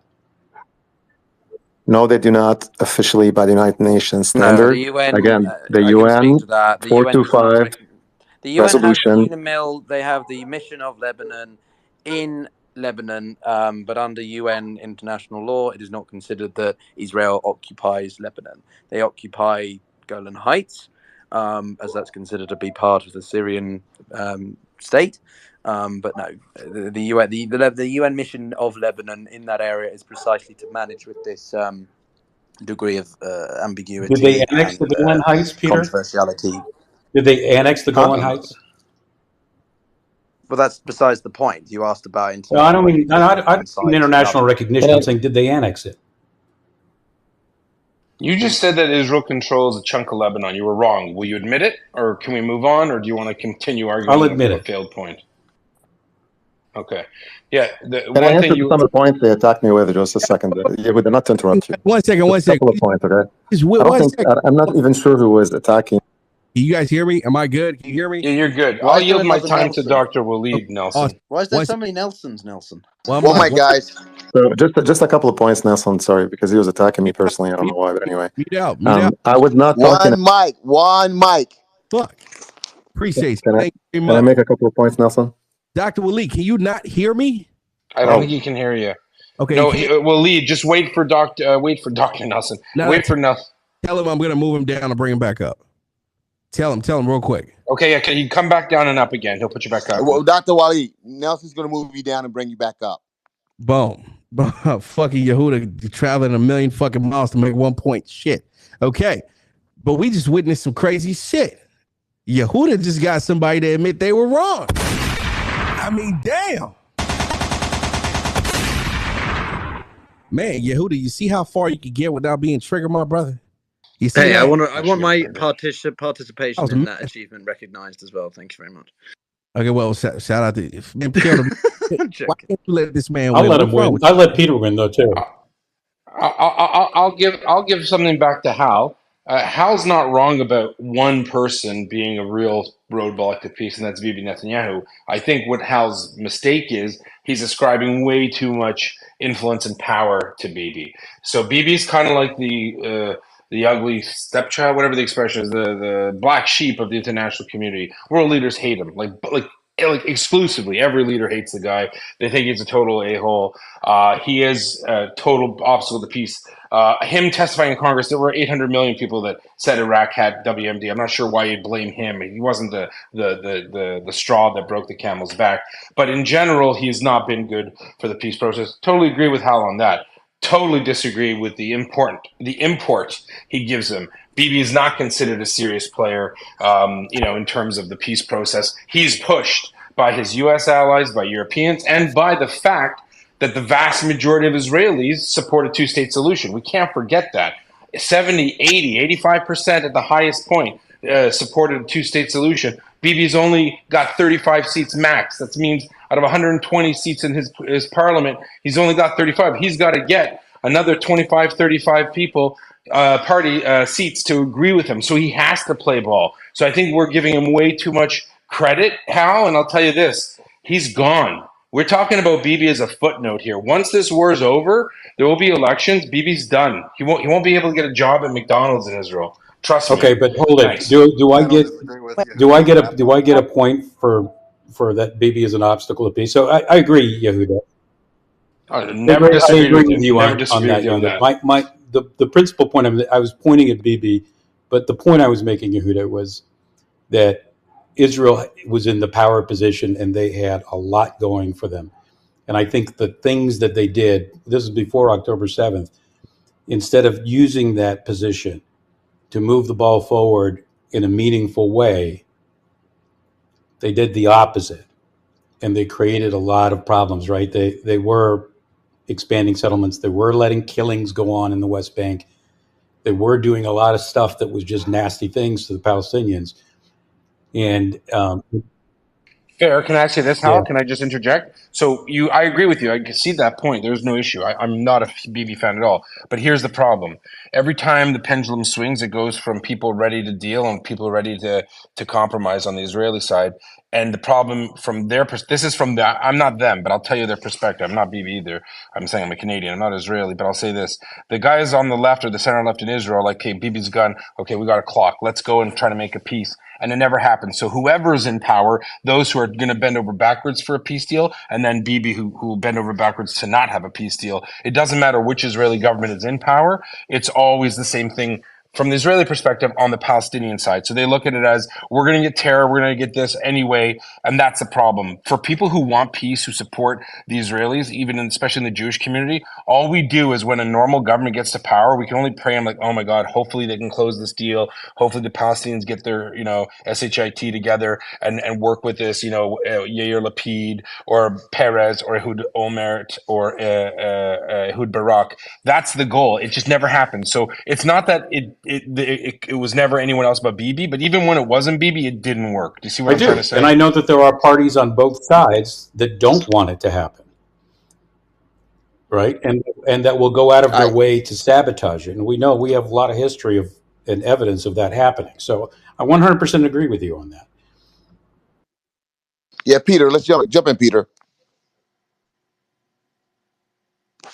Peter going twice. Yeah. Well, I mean, look, it's. I don't know. I think that the points between the two is important. I don't really have much to add, to be honest. I think that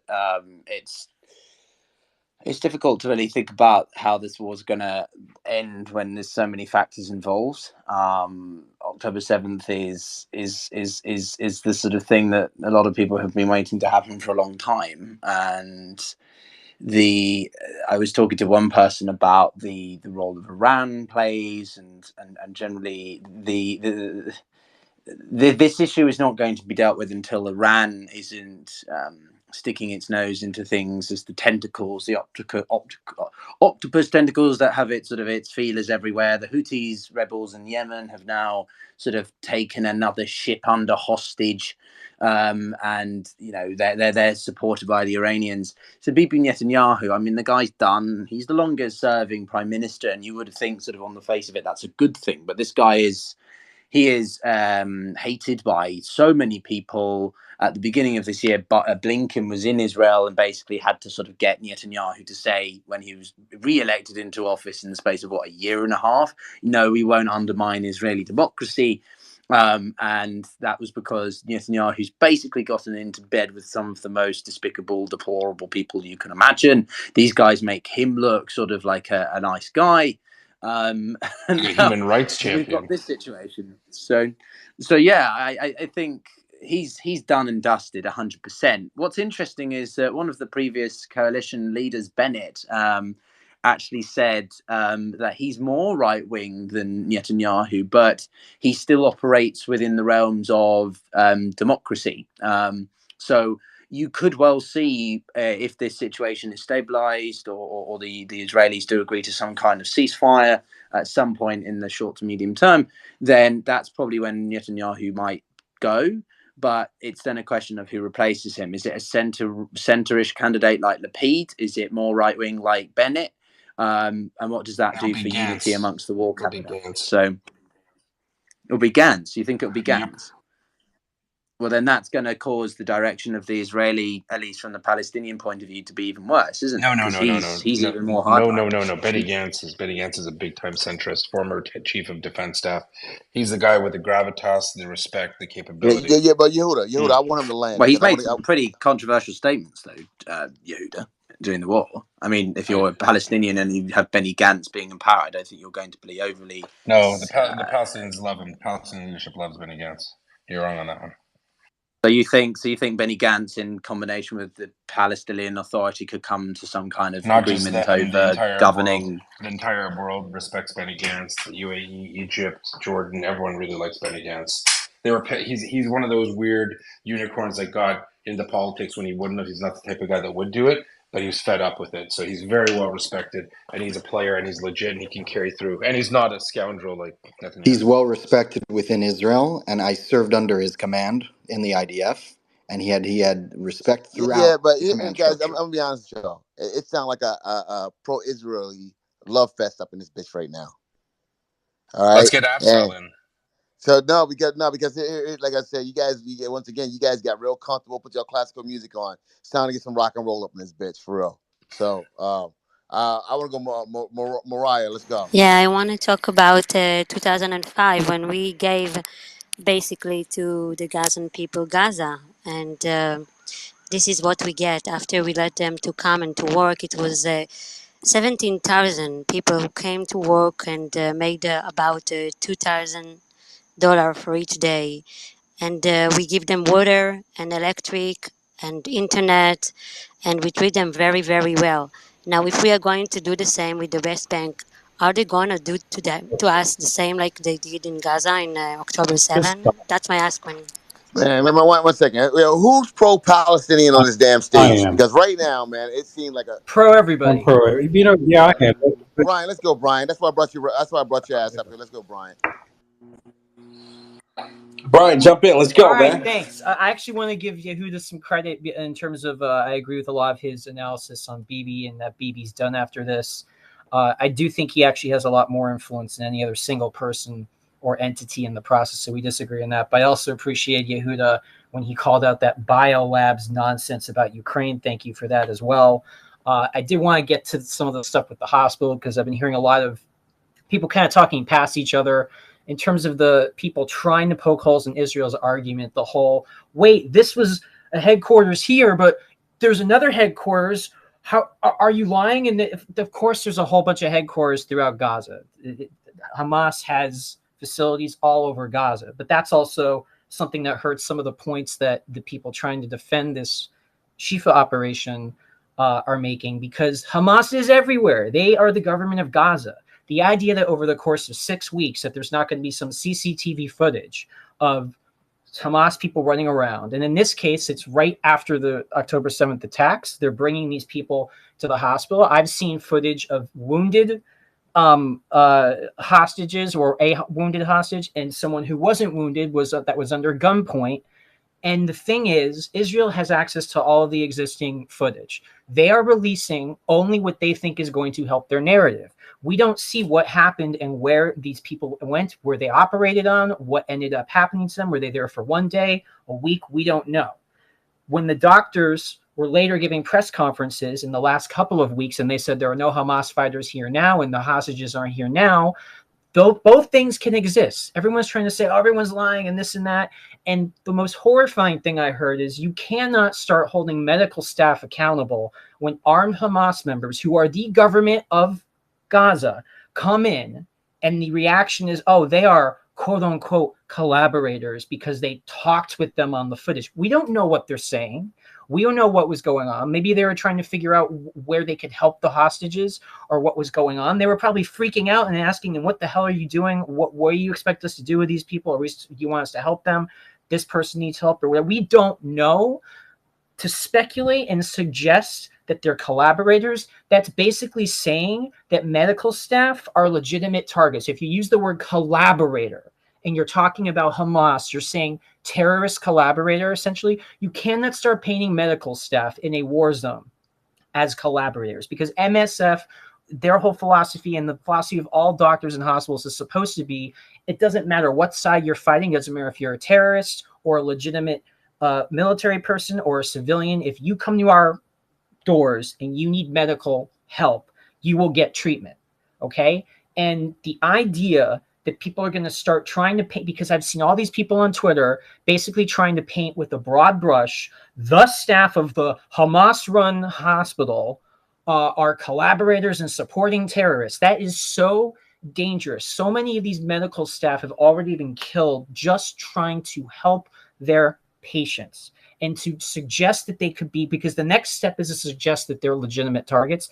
To me, that was absolutely disgusting. But let's be clear, Hamas has used medical facilities, schools, all kinds of stuff they're not supposed to be. We know Hamas is really bad. We know they're terrorists. We know they don't operate under the rules of law. However, since they're all over the Gaza Strip, the idea that a few seconds, even, it's not even minutes, it's a couple minutes maybe, if we get a few minutes of CCTV footage, does that prove that this is some major command and control complex that deserves to have a hospital which has special status be targeted for a major operation like this, when we don't know how big this complex was compared to any other? The IDF hasn't really released where it thinks all it was very specific about this specific hospital, and they put up this map. Again, I'll remind people, I know Yehuda and I were disagreeing, but they said we know where all these parts of the Hamas structures are, of the Hamas facilities are. We have them in big red graphics on a map, and we know where they are. And this hospital is a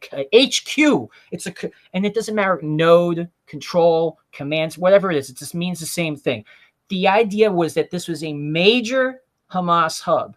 And part of me was thinking there's a chance that that's true. That doesn't mean they can just do whatever they want at the hospital as far as Israel is concerned.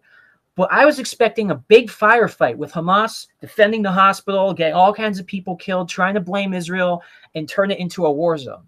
That didn't happen. And they've gone there, and we don't have a lot of footage throughout this period. We just have footage from very early at this point, literally 5-6 weeks ago, of Hamas people showing up. So there's a lot we don't know. And Yehuda was correct to make that point yesterday.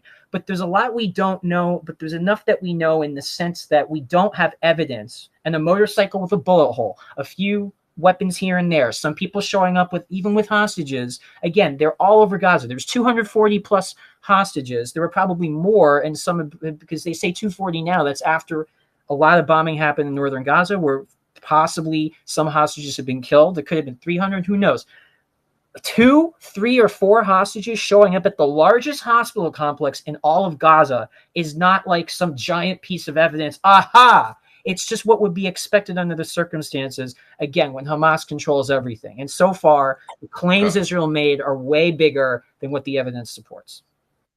Ben. Okay, One second. Let me go to Ben. Ben, respond to this guy. Yeah, I gotta just mention a couple things to Brian. You're only using the CCTV footage as the only evidence where people are saying they're collaborators. No, there's been a background before that. I've listened to many of the phone calls the IDF has made to the director of the SHIFA hospital, which he was clearly, in my point of view, acting as a mouthpiece of Hamas. Even after Israel initially went into the hospital, and then they tried communicating with him when it was clear Hamas already fled, that director of the Shifa hospital, he was, Hamas is already out of there. There's no firefight, there's no nothing, but he's still resisting. He's still saying, no, I'm not going to cooperate with you. And even the fuel that they did bring is like, no, I'm not taking this fuel because we want much, much more, so I'm not even taking any fuel. That shows the director of the Shifa hospital is really a mouthpiece for Hamas, number one. The CCTV footage just kind of verifies that. But also, we have other evidence. The hospital that was bombed, the courtyard bombing, and then he had the director of that hospital. I don't know which hospital that was. He had the director of that hospital come out and do this show, like, seconds later with all those body bags there. I mean, that was clearly a show. And was it under duress? Was it not? But he was a great actor, even under duress, right? So I really do think there are. First of all, it's obvious because there are polls out there where 75 to 80% of the Gaza civilian population supported October 7th, and that they support Hamas and they support terrorism. So it's obvious that 75 to 80% of doctors also do. So, I mean, what are we even debating here? All right, I want to just answer Brian's comment. Could I respond again first, and then have this other person respond? Okay, thank you. So I appreciate that. Boy, what we just heard from Ben there, that's painting a whole civilian population with a broad brush where there are no polls showing 75% of Gazans support terrorism. There's a poll out there. It just came out. I don't know if Nelson, you've seen it, but if you haven't seen it, Brian, can you post that poll? Because I looked at about 10 or 12 polls within the last couple of years, and none of them showed that. This poll is actually just from a few days ago, but I'll and it even post includes it because I don't think it was 75%, and I don't. It's you really can't high. you can't make the assumption. You can't make the assumption of 75% of the civilian population. That means 75% of the doctors, because if anything, doctors are more humanitarian than your average person. So you're trying to you're painting a broad brush in a way that endangers the lives of medical staff who were there primarily to defend innocent life and to treat anybody even if they're not innocent, because that's a Hippocratic oath. So that to me is, again, that's the dangerous type of incitement. And this is an example of, there's plenty of incitement on the Palestinian side. This is an example of incitement on the other side of things. You cannot It's just the say, facts, bro. It's just you the can't, facts. it's not a fact. If you see one poll that shows 75%, it could be one, you're talking one poll of the overall Gaza population believes X, and then you say, therefore, doctors also are 75% believing in that. I'm sorry, that's what we call bullshit. It's That's not just how one it poll. works. We've seen the It's not videos how. of the civilian population celebrating when they brought the hostages in. We No, see the all right, school wait. I system still have before. If you want to respond indoctrination. after, Come on, man. I'm being interrupted here. So seriously, what we have seen, again, with poll after poll, year after year, you have 2.3 million people in Gaza. When these idiots, these terrorists, pogrom murdering sons of bitches come back from their attack on October 7th, of course, the most extreme yahoos, the young radicals, are going to come out on the street, and there's always going to be people celebrating that stuff because there's sickos everywhere. There are people in the United States celebrating January 6th still. There are anti-Semites and Islamophobes marching and saying hateful things. 2.3 million people in Gaza. Just because you see TV footage, it's like Trump saying, oh, I have the largest crowd, so I'm going to win. That is not a scientific study, because they have done all these polls year after year that shows Hamas has low 20, 30 something % support. That they do not agree with Hamas's terrorist attacks against Israel, that they want them to recognize. So you just seeing, oh, I saw some people, a few thousand people on TV celebrating something. This is not a scientific, mature adult mindset. This is just propaganda, because you can point to the Israelis. Okay, let's stress to your point. I'm almost done, but you can point to the Israelis chanting death to Arabs at soccer games. That doesn't prove the majority of Israelis want death to Arabs. And you can find literally thousands marching on Jerusalem Day. And in the march up after the 6 kids were kidnapped in 2014, they were running through Jerusalem chanting death to Arabs. That doesn't paint the whole Israeli people either. So if you don't like that done to people on your side, please don't do it to the other. So Brian, I'll give it to you in just a second, Yehuda. But Brian, where are the people against Hamas in Gaza? Where are they? And don't tell me it's they have not a democracy. It's not democracy. They're not. They get tortured. Where are people they? that Where's protest the interviews? against Where are the interviews? People that get this not where are the rallies? That's like saying where are the interviews in China and Russia of people? Okay, outside of Gaza, where are they? The Palestinians outside of Gaza, where are the protests against Hamas? All I see is support for Hamas from every single Palestinian on the fucking face of this earth. Okay, Fuck well you, that's absolutely not true, and I know many Palestinians. Right. So Brian, let me jump in. Let me address your other issues. But he just said everyone should hear what he said. Every single Palestinian on the face of the earth loves Hamas, according to this wonderfully unbiased person. He is engaging in the rallies against whole, Hamas. Show them to me. Group of people. A whole group of people. Rallies against Hamas. Excitement, and it's disgusting, and it needs to be called out. Brian, you made some points I'm going to address because you're first of all, 99% of Palestinians can support Hamas. It doesn't remove their civilian status, so that's a non-issue. Yes, they do have really high numbers of support. They have high numbers in the West Bank, and that's the actual survey I think Ben was referring to. It's irrelevant. You've said some stuff. I want to go back because it's evidence based. I gotta again. I'm going to treat it as a good faith statement. You said it's just a minute and a half and they're walking. Hey, that's what we've seen. It's not what there is. I can promise you that isn't the only 1 minute video that the Israelis have. I guarantee you, for the last week and a half, they've been pulling off data off servers, off disaster recovery sites, off smashed hard drives. They're giving you a very little bit, and there's a reason why. Real quick, I agree with you. Real quick, I agree with what you're saying right now. What I'm saying is the people that are saying, "Aha, this is proof that is." I'm saying it's not proof. Sure, it is it's proof. Another data point. Data point on the side. Okay, but it is proof. But it proves that we saw people bundled in, and we saw an injured hostage in a bed. That's what it proves. But what we're saying is, every time, and Nelson pointed out, when people say it's all BS. We don't see anything, and then they see something, and then it's not enough. And maybe the clock is wrong. They've doctored it. It's edited. It's spliced. It just gets silly after a while. Why can't, like, your argument would make sense and would be valid if this was a year down the road and there was one video of 1 minute. There's going to be a lot more. It's coming. You also said something else that's not true, and you said it before another day, that there was no big fight.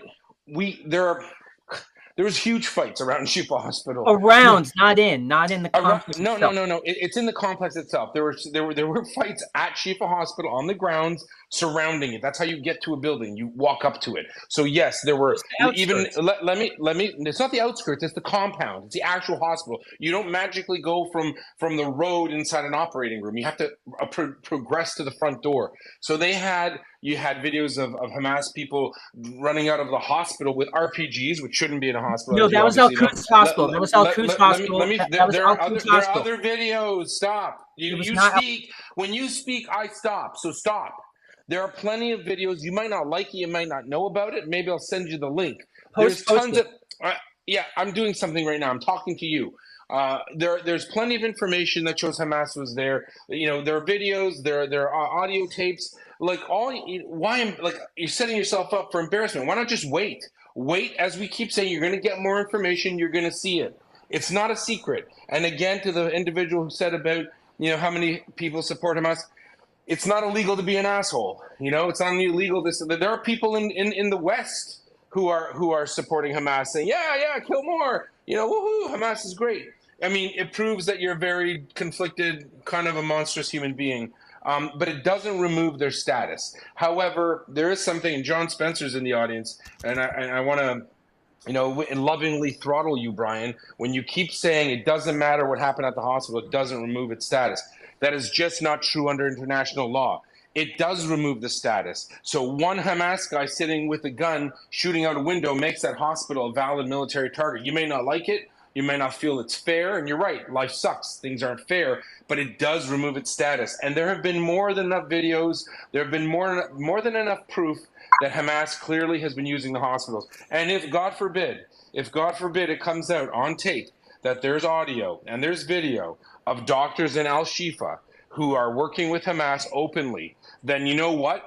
It's not Ben or someone else that's painting them as a target. They did it themselves by their actions. Here's another important point to make, a very important point to make, and your audience has got to know this, Nelson. Al-Shifa hospital officials did not say what Brian just said, characterized their statement, says, well, they were asked and they said there is no hostages or Hamas now. No, they said there have never been any hostages here. They said there have never been Hamas here. They didn't say it was now. All right, so we're moving the goalposts. They said there have never been hostages. We don't know what you're talking about. Hamas who? Where are my pants? That's what they've said. So now we see videos. It doesn't matter if it's 1 minute. They said there are none. And I would posit the following to you, and if I'm wrong, I'll eat Hal's other shoe. You will find that Hamas worked with not just the doctors, but with UNRWA officials and Red Cross officials. The Israelis will most likely leak it. You're going to see that there was very much a huge level of coordination, and the Israelis knew about this. They had probably a lot more evidence that they haven't shared, and I would just ask you kindly and politely to wait for it, because I have a feeling Nelson's going to be doing a lot of spaces with a lot of new videotapes coming soon. Thanks. Real briefly. I mean, I actually agree with a good point. One second, buddy. One second. This is Nelson. 1 second, my brother. Okay, cool. Real quick, I want to point something out to you guys. Right, look at the very top of the space right now. Look at the very top of the space. If you haven't seen that video, I want you to watch that video carefully. Watch that video carefully. It's at the very top of the space. My moderators on Clubhouse, do me a favor, copy that link and paste it at the very top of Clubhouse.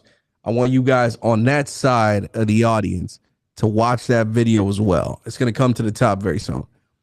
Watch that video, right? So in that video is from October 7th, by the way, right? In that video, you see a group of Hamas, what they call freedom fighters, okay? In the back of a pickup truck with hostages laying down on the pickup bed, right? You see that vehicle driving through Gaza with a plethora of civilians celebrating, rejoicing, phones out, recording. Some civilians even grabbing sticks and using their hands to hit the hostages as the Hamas truck is driving through them. That's what you see in that video. What you see in that video is thousands and thousands of Gazans and how they celebrated the torturing of Israelis on October 7th. Okay, that's what you see in that video. And by the way, I'm looking to see who's going to say this video is propaganda. I'm waiting to hear that. Still haven't heard it, by the way. Now, my thing is this, right? My thing is this. Aren't these the same people begging for a ceasefire right now? Put it in the chat right now. Aren't these the same people begging for a ceasefire right now? Give me your answer in the chat right now. If you're on Twitter, hit the chat feature bottom right corner of the screen. Respond to the tweet of this space with your answer. If you're on Clubhouse, throw your answer in the chat right now. Aren't these the same people begging for a goddamn ceasefire? I mean, let me know. Let me know. Let's talk about it. Okay? Now, Nelson, Laura, I'm not done speaking, respectfully. Okay? My apology. Now, so for me, right? First, let me tell you guys this. When I watched that video for the first time, I was disgusted. I was so, bro, that could be any, that could be somebody's mom, that could be somebody's dad, that could be somebody's brother, that could be somebody's sister.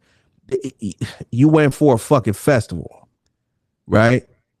You got kidnapped by these motherfuckers that invaded the goddamn festival. They put you on in the back of a pickup truck, beat the fucking shit out of you, drove you through their town, their city, civilians recording you topless, some even hitting you with sticks, right? So check this out. So once again, first time I watched it, disgusted as fuck. Second time I watched it, in my head, I kept in mind all the Free Palestine protests. So I kept that in my head as I was watching it. I don't think I can tell you what my reaction was, because some of you guys might start fucking calling me Zionist shill or whatever. Right? So, in my opinion, man, I'm like, listen, these motherfuckers, they did it to their goddamn selves. That's how I feel about it.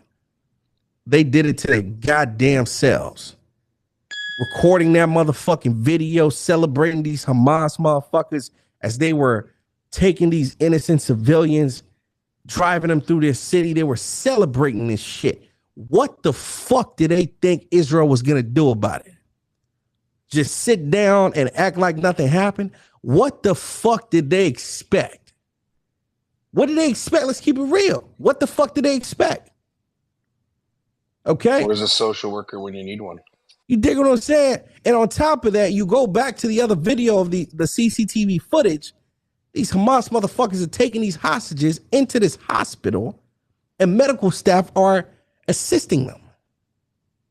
The same medical staff that went on national TV and said they know nothing about any hostages or any Hamas terrorists.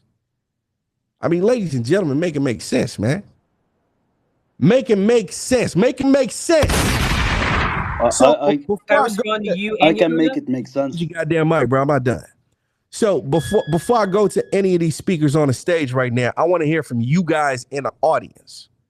Let me know what you think. Drop it in the chat right now. Tell me what you think about this goddamn video or these goddamn videos, both of them. Drop it in the chat right now. Let me know exactly what you think. If you're on Clubhouse, throw it in the chat right now. If you're on Twitter, hit the chat feature, bottom right corner of the space.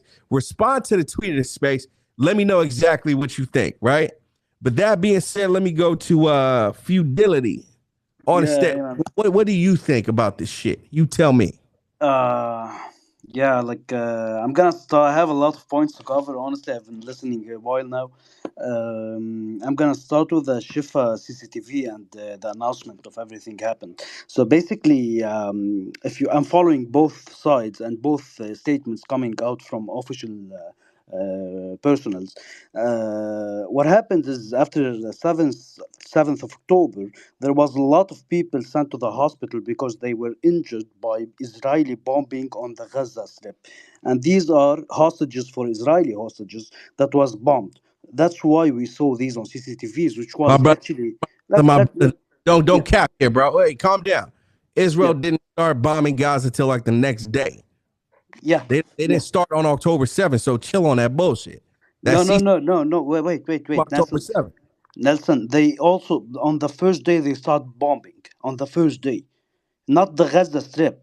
on the outside of Gaza, the Gulf of Gaza, right? So there was a lot of injured people, and they took them to the hospitals to treat. And you can see videos of people like with a metal bar metal to fix their bones, right? Anyway, this was a statement that was made by the officials from Gaza and from the inside of Gaza. This is the first point I want to talk about. The second thing I want to talk about is I don't know, man. This whole space is really good, but you guys, you don't have a lot of knowledge on history, like Maria was saying about we gave them Gaza. Like, you took the fucking country from them. What the fuck do you mean you gave them Gaza, right? I mean the UN nation stated in 1967 that there was two fucking states in the country. My brother, please don't Yeah. dance right now. We're not in a strip club, man. Stop dancing. Yeah, sorry. I don't have $1 bills for you right now, so stop. Yeah, sorry, man, sorry. Stay on a fucking point, my brother. Stay on the CCTV footage and stay on this video from October 7th. Don't take me down 1957, man. Just a point. I want to prove this point. I'm gonna go back to the bro. Is your middle name Stripper? Yes or no? Huh? Sorry? Is your middle name Stripper? No, it is not, man. It is not. So stop dancing and get to the goddamn point, bro. Let's go. What do you mean about the video? Okay. Let me speak. Everybody spoke a lot. Let me speak my point. Let me speak my mind. It's fucking your head up. Okay, so this is what I'm trying to say, right? Stop beating around the bush, right? I need you to focus on the point that we were discussing right now. Don't take it back to 1967. Let's stay on these two videos. That's what I'm trying to say. Okay, I'm gonna say on this video, on this exactly video that you were talking about right now. But this video cannot be discussed without discussing the history of what made us come here, right? I mean, you're talking about now what's happened, but you forgot about everything that happened before 7th of October, the daily killing and the daily occupying of new land. These are for all. We should forget everything, and we should only look at the reaction. There was action before the reaction, right? I mean, okay, this video is really bad. I don't like seeing this video. I don't like seeing people getting hit in sticks and like being shot and everything. I'm a human, man. But also, we should be human when you should look at the people that were being dead on a daily basis before the 7th of October. Why you don't talk about that, right? So yeah, this is my mind about the video. And if you're not gonna let me talk about the other points, he showed himself true to the talking points when he couldn't. His own statements about what was happening, he moved to the pre-October. No. He made the Nat Turner argument. Which is. I mean, guys, how check this out, right? In a debate, okay. If one party is focused on a topic, and the other party deflects from the topic to something else, that party lost. All right, let me debate your point. Right? Can we agree? We can agree on that. Let me make the point a little bit more succinct. All right, so let's talk about it. Everybody will look at those videos and they're distasteful. They're unacceptable. You don't have to agree with what those people did. You don't have to accept what those people did. You can understand what those people did. And there's a big distinction. And I think what he's trying to say is that you have to understand. It's the same thing that, when Nat Turner did the slave revolt, they did a bunch of horrible things to the slave owners. They slaughtered, they killed, they beheaded, and they celebrated. And if you just looked at that and said, well, that was horrific, those people are animals, how could they do that? And you ignore the fact that he grew up a slave, he had no past, he had no future, he had no present, and you ignored all that going into what they did in the slave revolt, then you kind of missed the picture, didn't you? And that's the point. I'm not justifying. I said there's a difference between agreeing with it and understanding. I don't have to agree that what Nat Turner did in the slave revolt was good. I can understand check this out. Well, I get the point you're trying to make, right? Okay, so in that case, if you're saying people should be able to understand why you have thousands of Palestinians jubilating because Hamas just captured some Israeli hostages, when you have hundreds of Palestinians beating those hostages on a street, saying we should be able to understand it because of the history. So can you then understand why Israel is bombing the fuck out of Gaza? No. This is not my point. Well, no. Wait. I'm asking how. Can you understand that? But can I understand why when a Palestinian baby was killed and burned, why there were Israelis celebrating? They called it the Black Wedding in Israel, where they were dancing and celebrating, holding a picture of the baby and stabbing it with a knife. Check this out, right? Fuck everybody that did that in Israel, okay? Fuck them, okay? Fuck them, okay? Fuck everybody that stood there dancing around, making fun of a goddamn baby that just got burnt. Fuck them, okay? But check this out. Fuck every single one of those motherfucking Palestinians that were jubilating with fucking innocent hostages in the back of a goddamn pickup truck, grabbing and fucking beating them too. Fuck them too. Okay, listen, bro. I don't subscribe to either side, right? I'm pro facts and pro common fucking sense. Okay, evil motherfuckers, fuck them on both sides. We should be able to sit here and call that video out for what it is, 100%, right? Evil 100%. Motherfuckers celebrating fucking evil. Yeah. That's it. Yeah. But let me just Nelson, I just want to say one thing. I'm gonna go to listeners again. The thing that I want to say is I'm not supporting these killings or whatever it is, and I don't want you to understand that this is a reaction. This should not be a reaction. What I'm trying to let you understand is that you have to understand there was gonna be a reaction from these people because they have been brutally punished for something they are not their faults, and for being also occupied. So you have to expect a reaction. What do you do? Like if an animal, you put a dog in a corner and hit it every day, what the reaction is from this dog? It's gonna become, right? So this is a nature reaction. So you have to understand that things were going bad, and if this also continues the same, things are gonna go worse. Because people will start having more extreme thoughts and more extreme ideologies, right? Can I jump in Israeli side here? Jump in. Let's do. All right. So here's what we're noticing in the audience, and the audience picks it up. Every time someone calls out extreme terrorism on one side, in this case Hamas, the first thing, the go-to, the default is, but do you understand why? But occupation. And then sometimes come a litany of made-up stories of things. Let's just say, I mean, this burned baby, whoever, I actually don't know what you're referencing, but I can't imagine it'd be more than 30 psychotic losers who are racist terrorists themselves who'd be celebrating. But here's what you won't hear from my side, so to speak, is you won't hear me say when Baruch Goldstein, a Jewish terrorist, murdered 30 Muslims praying at a mosque in Israel, or in Hebron, you won't hear me say the first thing out of my mouth, but you don't understand his family was killed by Arabs, and you don't understand Jewish people have been persecuted for over 1,000 years, and 2,000 years ago, and in 1858, Muslims burned Jews in Damascus. We will immediately say, that's sick, that's wrong, that's unacceptable. As Nelson said, right. F them. Right. But when we hear it from the other side, we're hearing, well, the context and occupation. Listen, it doesn't cost you anything to be a human being. You should have zero problem to immediately say, wow, those people who celebrated are monsters. The people who murdered civilians are effing animals. This has nothing to do. Let's put aside the Israeli-Arab conflict. This is just barbarity, and it certainly does not help the Palestinian cause.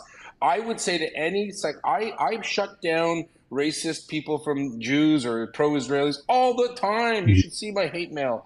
Oh, you're an anti-Semite. Because I say outright, what's good for the goose is good for the gander. You cannot start, if you defend a side, and on your side are absolute murderous terrorists at some point, not your whole side, but a part of it, the first thing that comes up when you're confronted with Hamas terrorism isn't, well, we need to talk. No, we don't need to talk about the history. We need to call it out immediately. That's F. Can I respond to you, Yehuda, in respect? Because yeah, sure. As a human being, I agree with you. As a human being, I agree with you. Who wouldn't? It's a rather obvious. Well, a few people here, but let me put a point on it, right? How many times have we heard during this? This is never again flatten Gaza. You're asking, or All I've heard from a whole bunch of people is looking back at their past, never again flatten Gaza. Okay, well, if you've heard, listen, I'll tell you, you've never heard words like that out of my mouth. God forbid I should ever speak it. I never pointed that at you. I'm just saying. Right. No, I know. But let me be honest with you. The average Israeli might be the type of guy in the States you don't like. They're the guy that's, free, liberal, go to the beach, want to have a good time, smoke a joint. They don't care about this stuff. We have our weirdos in Israel. We do. But they don't control anything. And everyone thinks they're clowns. And they don't control the government. Right now, they kind of do. That's a lie. They kind of do because they're the kingmakers. But the reality is, there's plenty of room to make peace in Israel. The majority of the country is not religious. They're secular. They don't care. They don't want any of this stuff. The problem that I think Nelson's pointing out is that there are a lot of people, and it's based on indoctrination. It's based on the education system. If you don't know the education system of Gaza, the Palestinian Authority, you don't know the root of this problem. Since the Oslo Peace Accords, Israeli curriculum has changed to accept and adopt, not that they agree with the Nakba, but they say, look, the Palestinians consider our existence or our independence as a huge catastrophe. We don't, you can make your own decisions. I don't agree with that, but they'll teach it. However, the inverse happened on the Palestinian side. Education turned into a cesspool. I hope, if you don't believe me, I get it. I can send you a few things to read or watch, but the UNRWA, the school textbooks on the Palestinian side have been a nightmare. I mean, it's literally medieval the way they talk about Jews. I'm not surprised Palestinians support Hamas. I'm not surprised at all. I mean, I'm not surprised that they have bad ideas and views, but Nelson has a point. We can't ignore it. Thousands and thousands of ordinary Gazans, they didn't come out on the street because they knew it was a rally. Thousands of ordinary Gazans relished and participated in the lynching of Jewish women, of old Jewish people. There was an older Israeli Jewish man who was being beaten on the ground after they gouged his eyes out. Hold on, let me finish. So on that, I'm saying that's a product of their historical situation. It's not right, but I understand it. The difference is, I expect every reasonable person who supports the Palestinian side to basically stop and say, yeah, everything that just happened is wrong. It's effed up. We can talk about Israeli bad behavior and peace negotiations, but if you can't accept the simple humanity of what happened. Is there time for everyone or what? All right. Okay. Meet up, bro. Let you hold it finish. The bottom line is, if we can't even accept the most basic norms of humanity because my side or my tribe is the other side, we fail this people. Yeah. My only thing that I'm going to say to you, last point, is everything that you've just said is right on principle, but you're doing a double standard, because I can pull out quote after quote, video after video of people laughing at dead Palestinian babies and saying they like it, they want more. It's all over Twitter if you bother to look. And I would say that's disgusting. It's disgusting. But what I'm saying is, you can't characterize it as the way you characterize it is, you characterize it as they're disgusting and they're the only ones. And I'm saying there's a lot of disgusting shit going on. And from a small percentage of these, I don't know if that's true. I do. I've been there. I know. Send me a message, Hal. Real quick. I want to pivot off of this real quick. Do we have anybody on Clubhouse who wants to jump in? Give me a name right now. Definitely AJ. AJ, I'm coming back to you 1 second. Gotcha. Okay, so I need everybody to look at the top. Look at the tweet that I just pinned up top, right? So, by the way, Brian, are you on stage right now? Brian on Twitter. I'll mute your mic real quick. Are you here? Yeah, I'm right here. So you said something very interesting. Moderators on Clubhouse, please copy the link I just posted up top on Twitter and put it up top on Clubhouse, right? So you said that, the medical staff weren't participating. Hamas brought in injured individuals to get treated, right? That was your excuse for that, whatchamacallit, the goddamn CCTV footage from Al-Shifa Hospital. That's you and Hal said that, okay? I admitted that there were... Wait, calm down, relax, okay? You and Hal said that was your excuse with regards to that CCTV footage. Now, somebody had mentioned me and, put this in there, which I thought was beautiful. That's why I retweeted it in quotes, right? And that's what you see at the very top of the space. That shows you the location of the infiltration into Israel on October 7th. And it shows you the distance between the location that they infiltrated, within Israel and Al-Shifa Hospital itself. And all the various hospitals, right? All the various hospitals en route to Al-Shifa. You have Indonesian hospital, you have Palestinian Red Crescent Society, etc. You have numerous hospitals that those guys could have gotten to with those hostages if they were looking to treat hostages. Al-Shifa Hospital is the farthest out of numerous. So again, going back to the point that you made regarding the CCTV footage, if these guys were going to the hospital to get these hostages treated, why would they go to the farthest hospital to do that? Because it's the biggest hospital, because it's the main hospital. I can't. That could be it. I can't see what you posted. Yo, I mean, are we lacking common sense these days? Well, I'm trying to answer. Nelson, there are 20 hospitals in my area, okay? But I go the one which is the farthest because it's the main hospital, big hospital, specialized. Okay. So check this out, right? You got a hospital that's 10 minutes away from you, right? And you have another hospital that's the biggest one is 45 minutes away from you.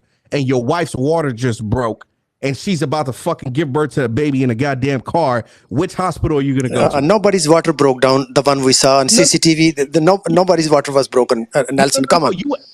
Bro, all right, let me. I have a different point. Nah, mute out, bro. Mute your mic. You believe all the hospitals got the Somebody same mute that standards, person. Mute that person. God damn it, mute that person. Afzal, answer that question for me, bro. Brother, nobody's water was broken. The CCTV footage which we saw. There's something called analogy, right? Answer the question to the analogy. No, I am answering you in a real life situation which I use. Bro, I'm giving you a real life goddamn analogy, bro. Answer the goddamn question. Which one would you go to? You keep muting me. If the issue was the water broken, I would go to the closest. But none of the situation applies in this case. Okay. Could I respond? Nelson, can I jump in? I think Afzal's water is broken.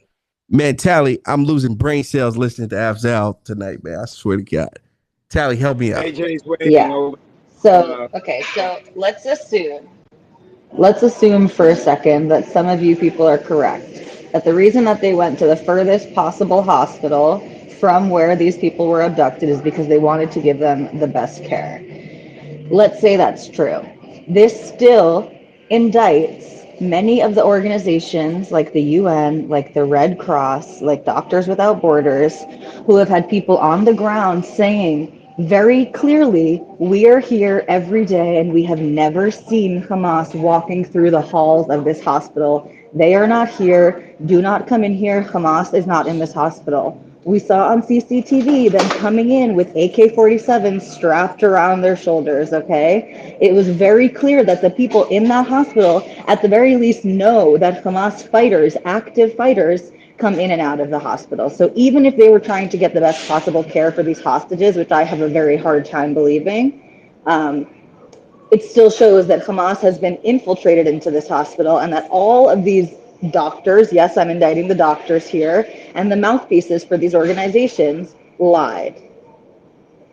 So I want to jump in on this. Hold on. No, let me because hold on, because hold on. I can rock with from this. One second. I mean, the doctors and everything being on board. Okay, I said that in the beginning. The one thing I can't rock with, and you guys are doing it over and over again, and my support has been unwavering thus far, but it's being tested because when you start saying that the UN, Doctors Without Borders, and everyone else, okay, are supporting terrorists, okay, and lying to cover up Hamas, that's a very big statement because It's me against the world type shit. You're saying it's Israel against the world, and that I can't go with. Okay, because once again, now I understand there's a crisis going over there, but when we're starting to say the Doctors Without Borders, UN, and that's what you just did. You called out UN, the Doctors Without Borders, and everything else. That right there, for me, just says that it's either you guys don't believe. I mean, it sounds just as bad as the people are the pro-Palestinian side when you start saying shit like that. Okay, that organizations, legitimate organizations that's been around for and withstood the test of time and have done a lot of good for a lot of people. Okay, you guys are now trying to indict and say that they're pro-Hamas. That is going to lose a lot of people. That's going to lose a lot of people that has a lot of supporters that's been supporting you. Yo. Yeah, Can I so can I I've can I got can I actually reply to Can that? back you up and respond to Sally real quickly? I just want to say one I'd love point, which backup, is Jonathan. that Is that okay? Yo, Yeah. everybody mute your fucking mic, please. Thank you. Thank you very much. Appreciate you. Okay. Let me go to AJ real quick. I promised AJ he was gonna go. AJ, I go do ahead. want to respond to Jonathan too after AJ's done. AJ, go ahead. Yeah. Good evening, everyone. And then, bro, we don't want to hear goddamn good evening, bro. Get to the goddamn point. Yeah, I'm not going back in history, but I just want you to know that I just want to talk about the horrible videos I've been seeing about the IDFs tying kids down, shooting them, dragging them with their trucks, laughing about it. Bro, why are you deflecting, man? Why are you deflecting, bro? No. Damn. No, wait. I'm saying one of the things that we're doing over here is that we're not talking about the other part. We just see some videos, and as soon as we see those videos, we try to condemn these people and not talk about, oh, this has been happening to them. And a guy came on the stage also from Twitter saying that the extremists are not controlling Israel. That's a big lie. We all know Bibi is an extremist. And we all know that there are laws in Israel that are even created not to sympathize with terrorists, right? Which is a fact, which is all over the world, right? But there's a target on Palestine. The people who sympathize with the Palestine as being a terrorist, as being people who sympathize with terrorists. Are you going to classify the Palestinians as a terrorist organization?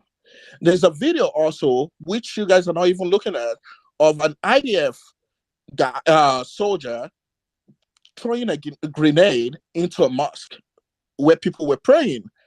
And all these kind of things, you expect people not to react eventually, not to come up with some form of retaliation, or not to talk, or not to feel bad about what's happening to them. There's also a video of some IDF keeping people in their homes. They can't even talk to a journalist. They can't even come out of their house to speak with a journalist. This is crazy. And we come about saying, oh, these people are retaliating. We need to look at these two things before we talk about, I condemn Hamas. But before we talk about these people jubilating or feeling like they found a savior, actually. Thank you. All right. Thank you very much for that bullshit. I appreciate it. Lovely. Nelson, can I respond to Jonathan briefly? Yes. Let's go. Okay, I'll keep it brief. Jonathan, I really do hear you.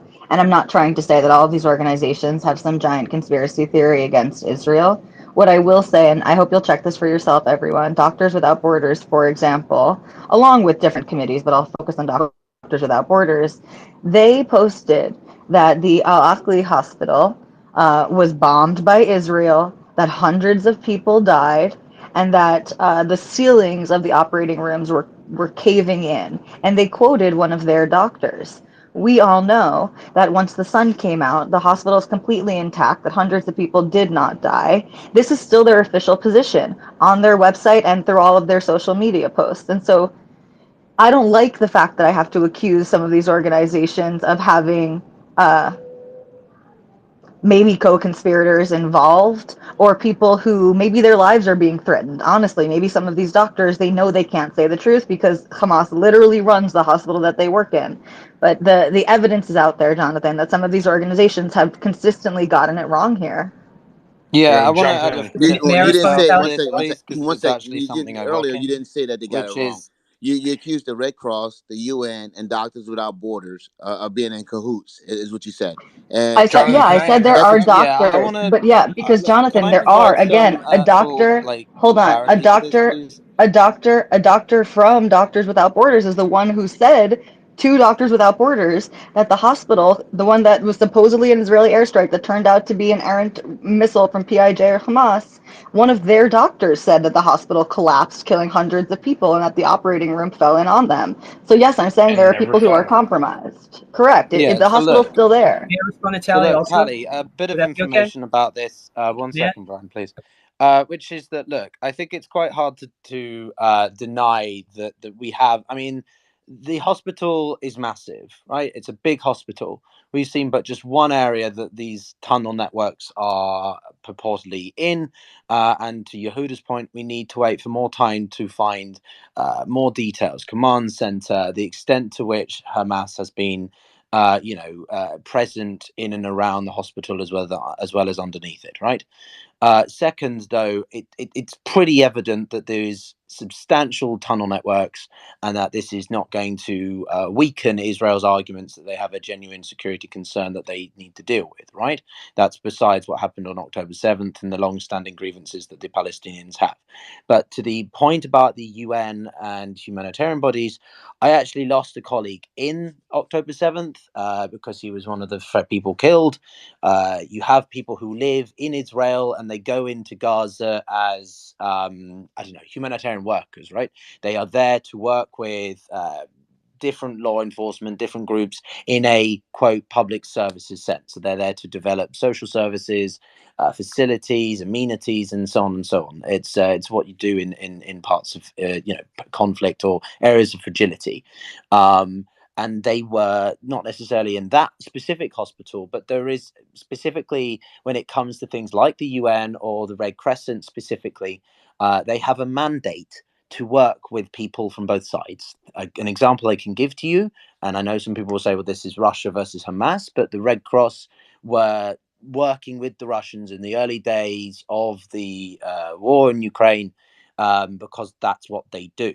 It was probably not very good to take a photo with the foreign minister of Russia at the time, but that's besides the point.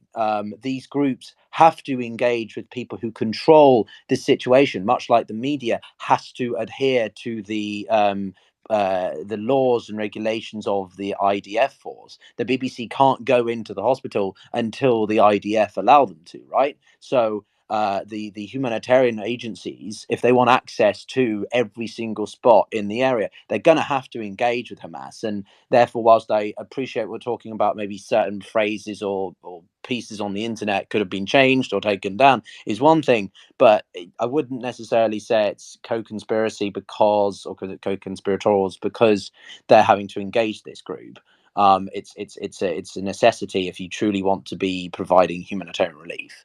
I don't know the details, but that's generally how it's supposed to work when you have these massive agencies. Jonathan, I got to respond to Jonathan. May I respond to that?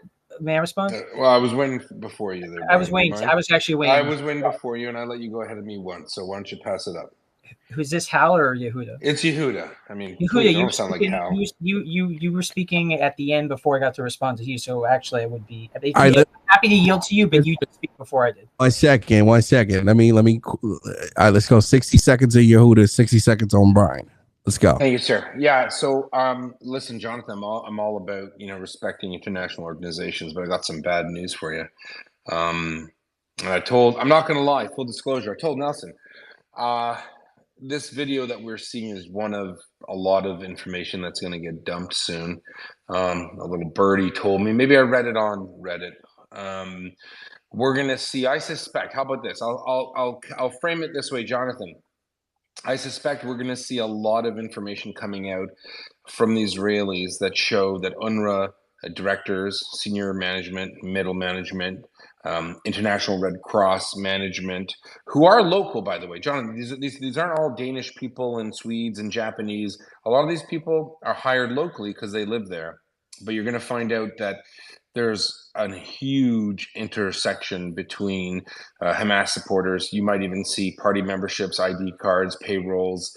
The Israelis didn't get this document off of the internet. They found it because they have access to the databases, destroyed or partially destroyed hard drives, servers, disaster recovery sites. I think what's going to happen is this could very well upend the entire international community's humanitarian support network. I think Israel will use this actually as a cudgel to demand that UNRWA is abolished.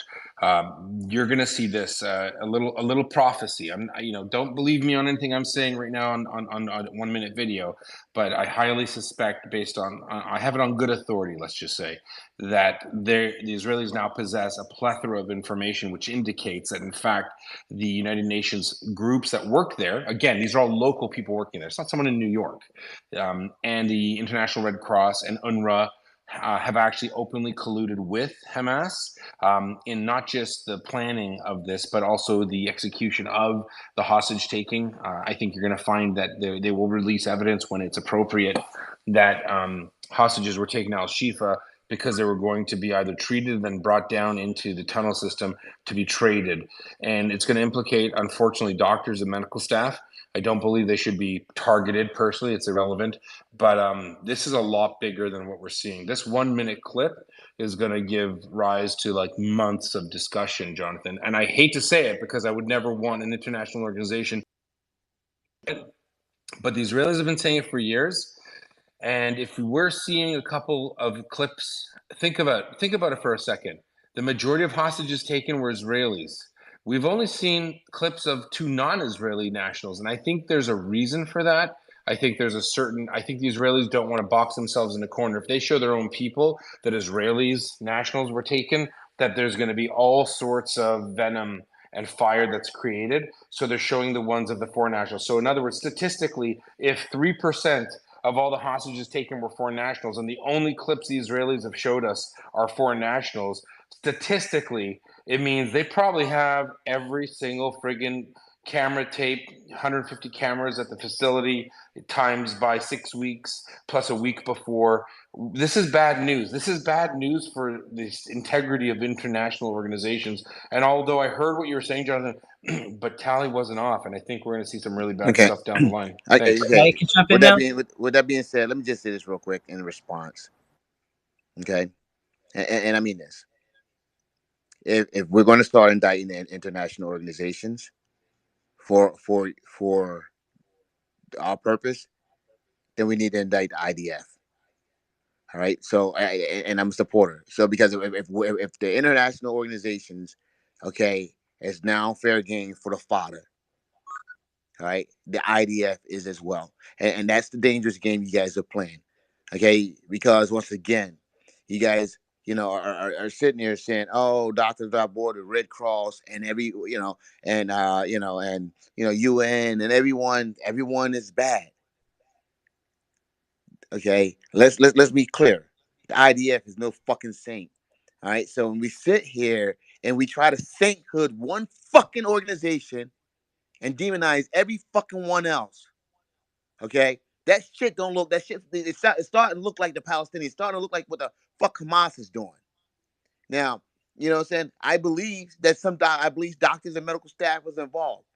But when you have organizations that have decades and decades of doing nothing but great, pristine things and working and saving people and fucking providing people, with fucking humanitarian needs, all of a sudden you guys are sitting here and saying that, oh, they're against the Jews.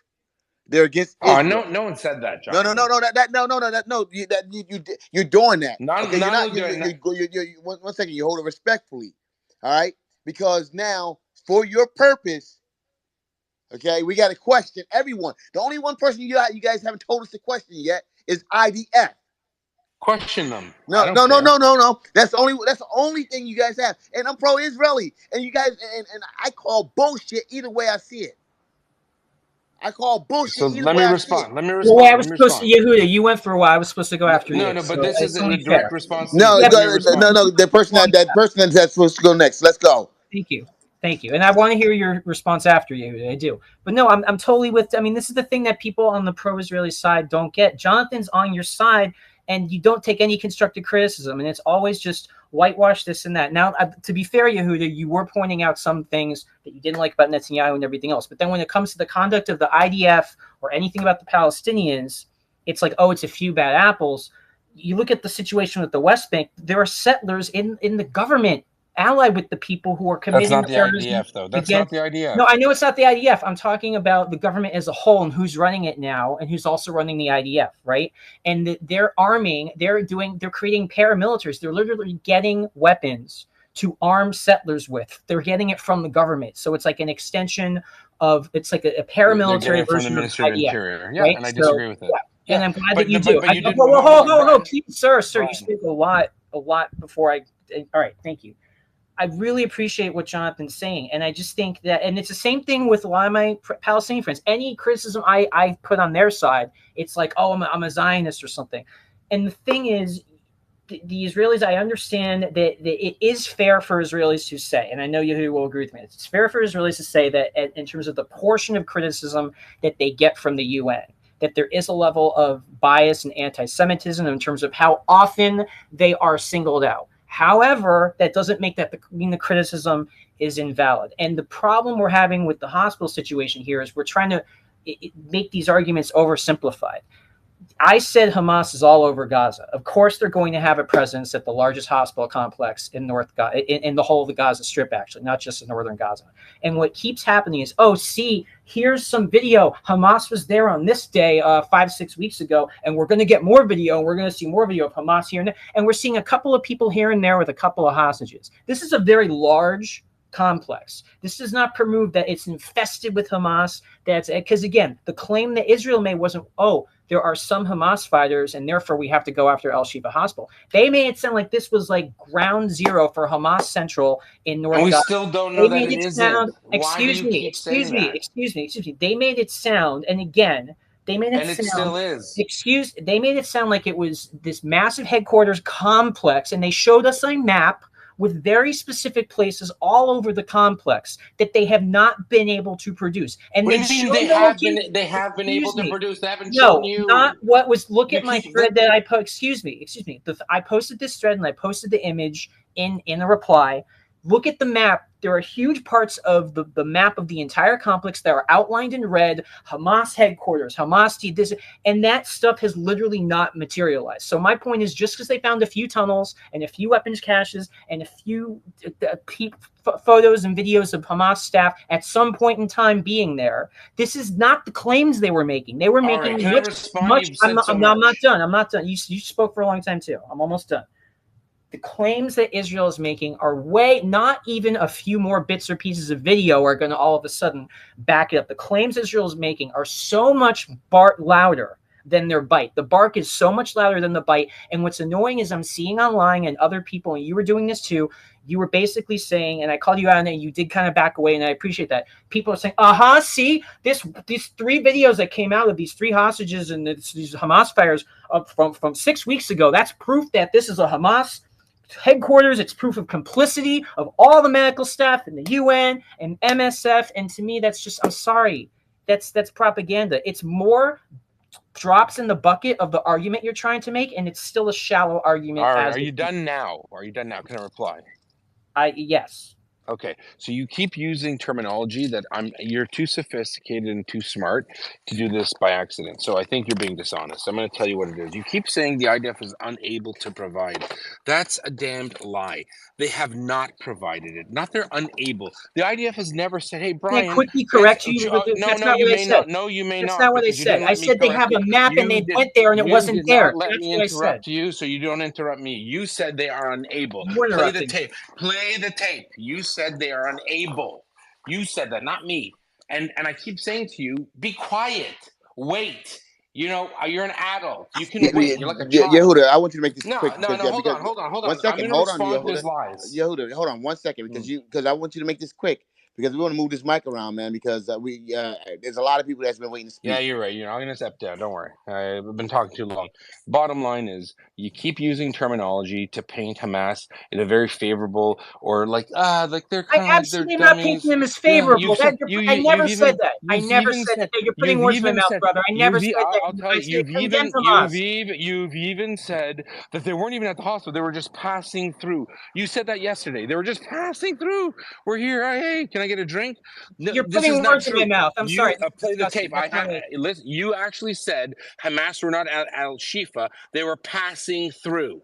You said that. I said Now they may have been passing now through. you've There are got all the videos of them hospitals. They're at Al everywhere in Shifa Gaza. Hospital. Stop holding water for You're terrorists. putting words You in want my to run mouth, for and I'm not government? holding Come water on. for Hamas. I'm sorry. How dare you say that? You are. I'm going to send you a bucket. You can hold some more water. It's shameful. Shame on you. Honestly. Shameful. With respect. I condemned Hamas. With The very respect. first thing I did was condemn Hamas. That's a big leap? Condemning people who put babies in and ovens? I'm also justifying Israel's invasion. They have the right to remove Hamas, and they support that. I do not But support you don't support Israel's actions to do so. You think they're going to go in there with social workers? Their judge in Bello is very problematic. Come on. And there are Israelis. Be realistic.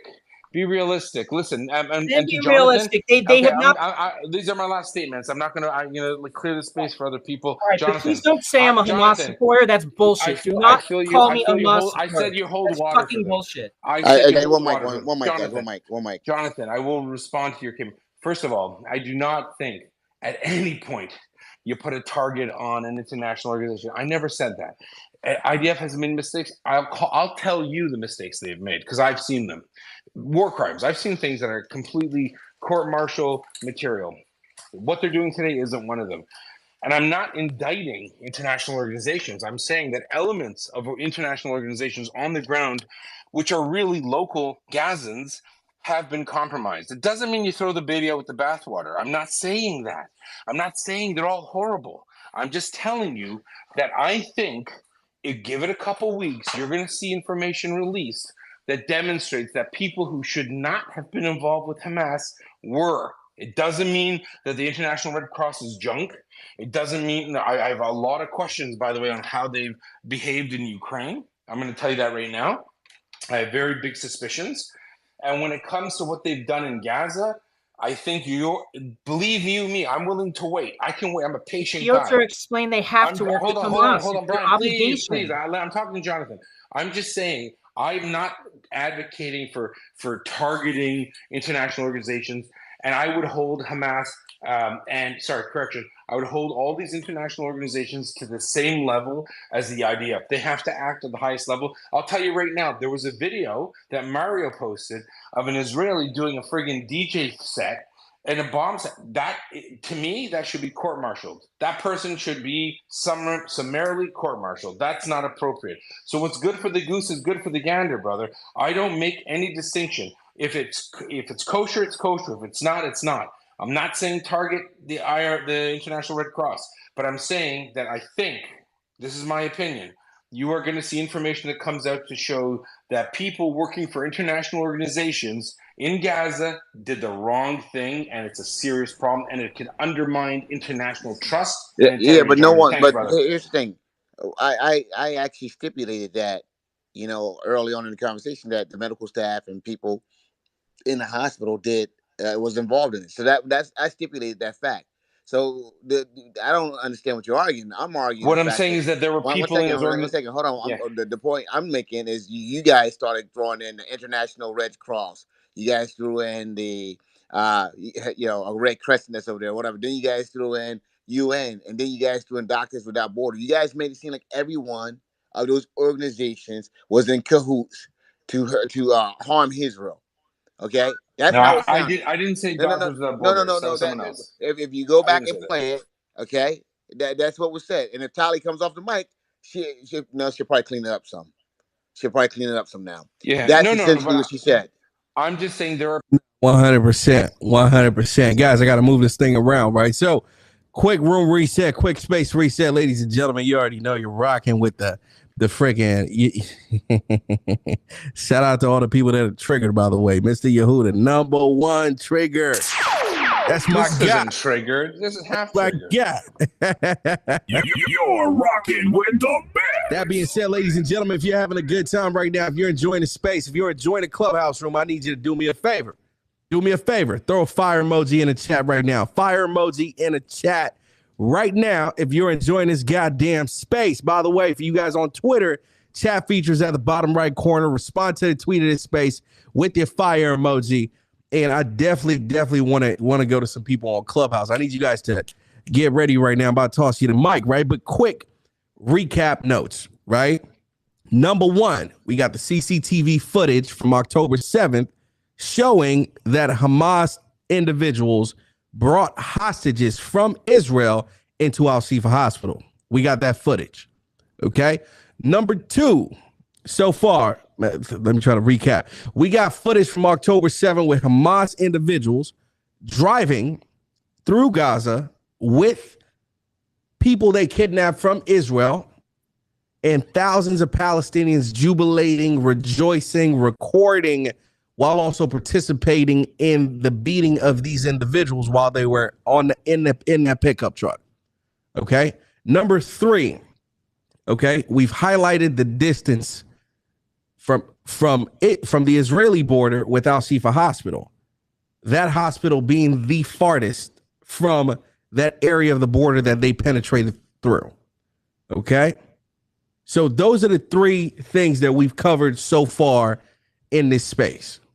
Now, can we all agree that Hamas did not bring those hostages to Al-Shifa for treatment? Can we all agree with that right now? Put a 1 in the chat right now if you agree with that. Put a 0 in the chat if you disagree with that. 1 in the chat if you agree with that. 0 if you disagree. Drop it in the chat right now. Let me know where you guys stand. Can we all agree that Hamas did not bring those individuals to Al-Shifa for treatment? Can we agree? 1 if we can. 0 if you disagree. Drop it in the chat right now. I need to know how divided we are in this particular note. ASAP. Okay? Man, goddamn, we still have some people that disagree. This is crazy. This is absolutely crazy. Okay. Yvette's, I'm going to go to you real quick, right? Because you put a 0 in the chat. You're on Clubhouse. I want you to jump in 30 seconds. Tell me why you disagree. Jump in. I take everything at face value. I dissect it. So the wall clock being still, it looks like a photo was photoshopped. The time overlay looks like it could have been photoshopped. That's enough red flags for me. Plus, if you look at the guy laying on the gurney, his leg is hanging down. So it actually looks like it's been CGI'd to make it look like it was cut off to me. So yeah, so any bit of doubt, I gotta just doubt the whole thing. Okay. The wall clock, we've already covered that clock is broken. It's not working at all. But you think it's a photo? We don't know that. Yeah, we don't know that. The second timer's Okay. So real quick, Yvette, real quick, right? Based off of what you said right now, are you saying that the entire thing is just Photoshop or video shop, if that's even a thing? I'm saying that I have to factor that in. I have to put that on the table as a possibility. I'm not swayed one way or the other. Okay, so what are you trying to say? That did not happen. What you see in that footage did not happen. Is that what you're saying? I'm not denying that it happened, but I don't know exactly what I'm seeing. So my opinion is going to... Okay, so what do you think? What do you think based off of what you saw? Tell me what you think. I think that, so I've actually worked with medical doctors, and I know that doctors are going to help whoever's in front of them that's in need. And so I think that a doctor's mission is to help the person regardless. And I think that that's what they're doing. Whether that was in support of Hamas, I don't know. Sure, there could be doctors that are doing it because they support the freedom fighters. But there could be doctors that are just there. There could be doctors that are threatened. They could have family members of the doctors. They could be holding them hostage. The same way that Shauna pointed out that the hostages who had been released, who were claiming that IDF had shot some of the hostages, they too could have been coerced. So there's just a lot of gray area for me to actually say definitively whether or not I believe it. But I appreciate you bringing it to light. You know what? I respect your perspective, right? I respect your perspective. There we go. I think it's bullshit, but I still respect it. I respect it. Okay, great. Somebody else on Clubhouse, man. Come on. I mean, you motherfuckers got to jump in. Like, stop waiting for me to come over to Clubhouse and call on you. Like, just fucking jump in. Like, the fuck, am I your daddy or something? Like, god damn. Let's talk about it. Okay, let me just say this. None of any of this video has been verified by the BBC or the Daily Mail. I've read up on all that stuff. The BBC hasn't been verified. They're applying pressure on the IDF for them to verify the videos that they've released, and it hasn't. And then secondly, Hamas also told them that they did bring hostages to the hospital for care after that area was actually bombed. So unless it's actually verified by the international bodies, i.e. the Red Cross, Doctors With Borders, Amnesty International, I don't believe it. I yield. Okay. I'm glad you mentioned that because the New York Times 100% verified the video. American press. And I don't believe that's American correct. press The New either. York. Well, that's then you don't believe. So you don't believe the New York Times, but you believe the BBC. Unbelievable. Very interesting. Very, very interesting. Okay, great. Awesome. I can respect US it. intelligence verified it. You don't believe it. So when you get the verification, you don't believe it. Then why even use the word verification?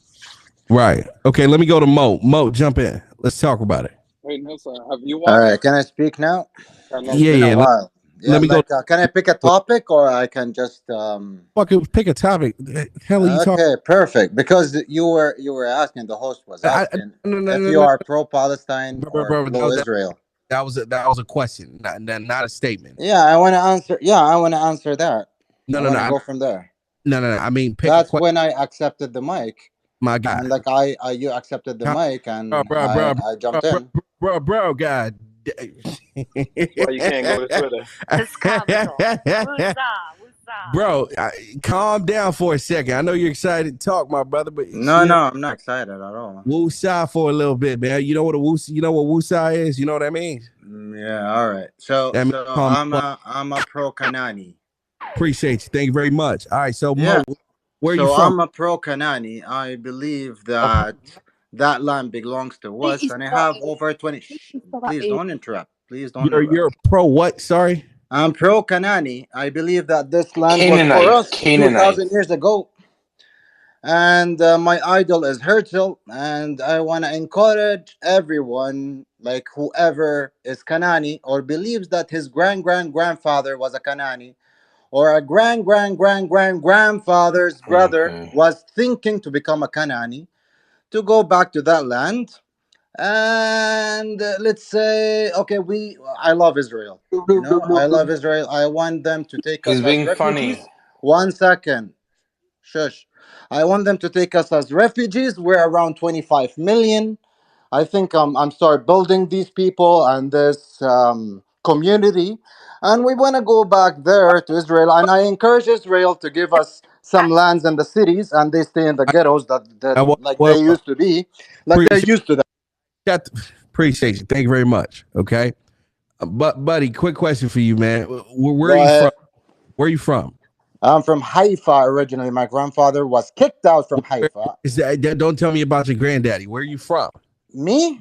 Well, I don't have a country, man. Until now, and then since they took it, I don't have a country. Where you live? I live in Canada. Is the place Canada? I live in Toronto. You're in Canada. Yes, sir. I don't have a country. Somebody mute that alley chick, man. Shit. Yeah, okay. Go ahead. Can somebody mute I was born in a refugee camp in one of the Arab countries, and I don't have a citizenship. They say that my grandfather was born and raised in Haifa, and we have our house in Haifa. Right. And then we left. Okay, my grandfather left for a couple of weeks until it calms down after the war. Yeah. And until now, we can't go there. We can't go back. My father is 73 years old, and he have never been there. It's normal, it's okay, but I believe that we are Cananis, and I'm collecting all the Cananis now because Cananis were there before Israel, or before the prophet Israel that even was or Abraham even, okay, the grandfather of Israel. He wasn't even born. And we believe that this land is for us. And seriously, like, I love Herzl, and like he's my idol. I want to start Being funny. I love going. it. No. I want to go and say this Comedian. is for Cananis. And now you know that. Okay, my brother. Okay, so in these spaces, who the fuck is that? Mute that fucking mic. Okay, my brother. So in these spaces, bro, we like to have conversations. Okay, you just keep going on and on and on. You're going into deep things, man, which is like you have to take it from the top. Bro, shut the fuck up. Okay, shut the fuck up. Okay, please listen more, and not just talk. Like, listen, I keep trying to talk to you. You keep going off on a tangent. Calm down. Okay. Go ahead. Relax for a second. Go ahead. Right. So you're from the land of Canaan, right? Yeah. Call yourselves Canaanites. Yeah. Trying to return back to the land of Israel. Is that correct? Yeah, what they call it, Israel. Yeah, exactly. Like, educate us. Like, I'm trying to understand. Yeah. So break it down for us. Yeah, that's where I think I belong. And that's our lands, and we were there before them, and we now want to go and claim refugee as a refugee to the land which is called Israel now, I think, nowadays. Yeah, so I want to go now, and I encourage everyone who thinks that he's Canaan, and now we have technology, we can do DNA for the whole world to know who the fuck is Canaani. And let's go there now as the refugees, and let them give us like lands and the cities, specifically like Haifa, Akko, Java. I want, and and they stay in the ghettos because they were in the ghettos before, okay, and they were not even involving in any society in Europe, so they decided to fucking go there and take back the land after 2,000 years of. We believe that they were there. We are originally from there, but then. It doesn't matter what's my religion. Let me ask you, relax. Yeah, go ahead. Go ahead. Okay. All right. So talking about stuff from 2,000 years ago. Yeah, exactly. But because they came 70 years ago, talking about things 1,500 years ago. That's now I'm going before them, and then if they come to the Stone Age, someone from the Stone Age can come. I mean, dude, like this. Yeah. Your communication skills are trash. Okay. Yes, but I talk facts. I mean, dude, like literally go get a refund from whatever college you paid fucking fees to. I mean, dude, you didn't learn a goddamn thing in school, bro. You understand what I'm saying? Like, let's have a conversation. Okay, it's a two-way conversation. You understand what I'm saying? Okay. Go ahead. Jeez, okay. Lord have mercy. Jeez. Yeah. Go ahead. All right. Yeah. Are you on drugs right now? No. You sure? Yeah, I'm just drinking a tea. Fruit. Somebody put some in that tea, bro? No, nothing, bro. You straight? Nothing. No, nothing. I'm just like a normal person, man. That was born without a land, without a country. Okay, so what do you want now? What do you want to happen? I want all the Canaanites to go back to Israel and claim refugee as a 25 million, and then we vote and we see who the fuck would be our president. Okay, and do you think that's rule? Yeah. Do you think that's realistically going to happen? Yeah, it's realistic, if not the power and the force and the fucking propaganda, okay, from Israel and America. That's simple, man. Okay. Yeah, because I believe, like, it's been taken by power and some politics, so we want to take it the same way they took it. One question, please. Okay, go ahead. So, Canaanites and Palestinians, they're two different people, correct? Sorry? Canaanites and Palestinians, they're yeah, I don't believe in Palestine. You don't believe in Palestine? No, I don't believe in Palestine. God damn, this is the most confused motherfucker I've ever met. Yeah, man. I don't believe, because Palestine came in 1918. Listen, Palestine, I believe that it came in 1918 that was a one country under the Ottoman Empire. Fuck all that goddamn history, bro. Check this out, okay? The only way that happens, you go back and you take Israel, is in your motherfucking dreams. You understand what I'm saying? It's not even fucking real, right? You got the fucking Palestinians trying to get their own. Chill, bro. Now you got this motherfucker from 2,000 years ago just fucking reappeared on fucking Earth. They appeared after 1,500 years. Is that okay for them and not okay? Bullshit, bro. You're not taking a goddamn thing, okay? You're not taking a goddamn thing. Matter of fact, Chill, bro. Chill. Easy, bro. Easy. Yo, this motherfucker's triggering me. Nelson, if you're not careful, you're going to win the Trigger Award. Nelson, let's talk about it, man. Why is it so Let's funny, talk bro? about it. No, it's just facts, bro. I mean, you got this. So we've been talking. Easy. No. I mean, you guys see where I'm coming from, right? Like, we've been talking Palestine, Israel for weeks, right? And, you know, the Palestinians try to get their land or split it in half or whatever. And they've been struggling to do that for years. Yeah. They came for all of a sudden, you got this motherfucker, okay, coming from 2,000 years ago, just reappearing on fucking Earth, right? They appeared after 1,500 years, man. Why is it 4,000? My Canaanites, and we're going to go take the land. And fuck Palestine, and fuck Israel. 4,000. Nelson, mind you that the Israeli argument sounds like that to people who are not pro-Israel. Hey, yo, no, but chill, bro. You guys, I mean, who's this motherfucker? Yeah, exactly. It's simple, man. He's a vampire. It's stupid, he's but that's 4,000 years that's old. the real thing, bro. This dude. Yeah, but bro, you're not getting a goddamn thing. Go back to Kanani 2,000 years ago, bro. There ain't no goddamn thing. Kanani today, bro. Respectfully. Why is it okay for them to go back 1,500 years and not okay? We bought the land. We bought you the bought land what in 1880 with your money?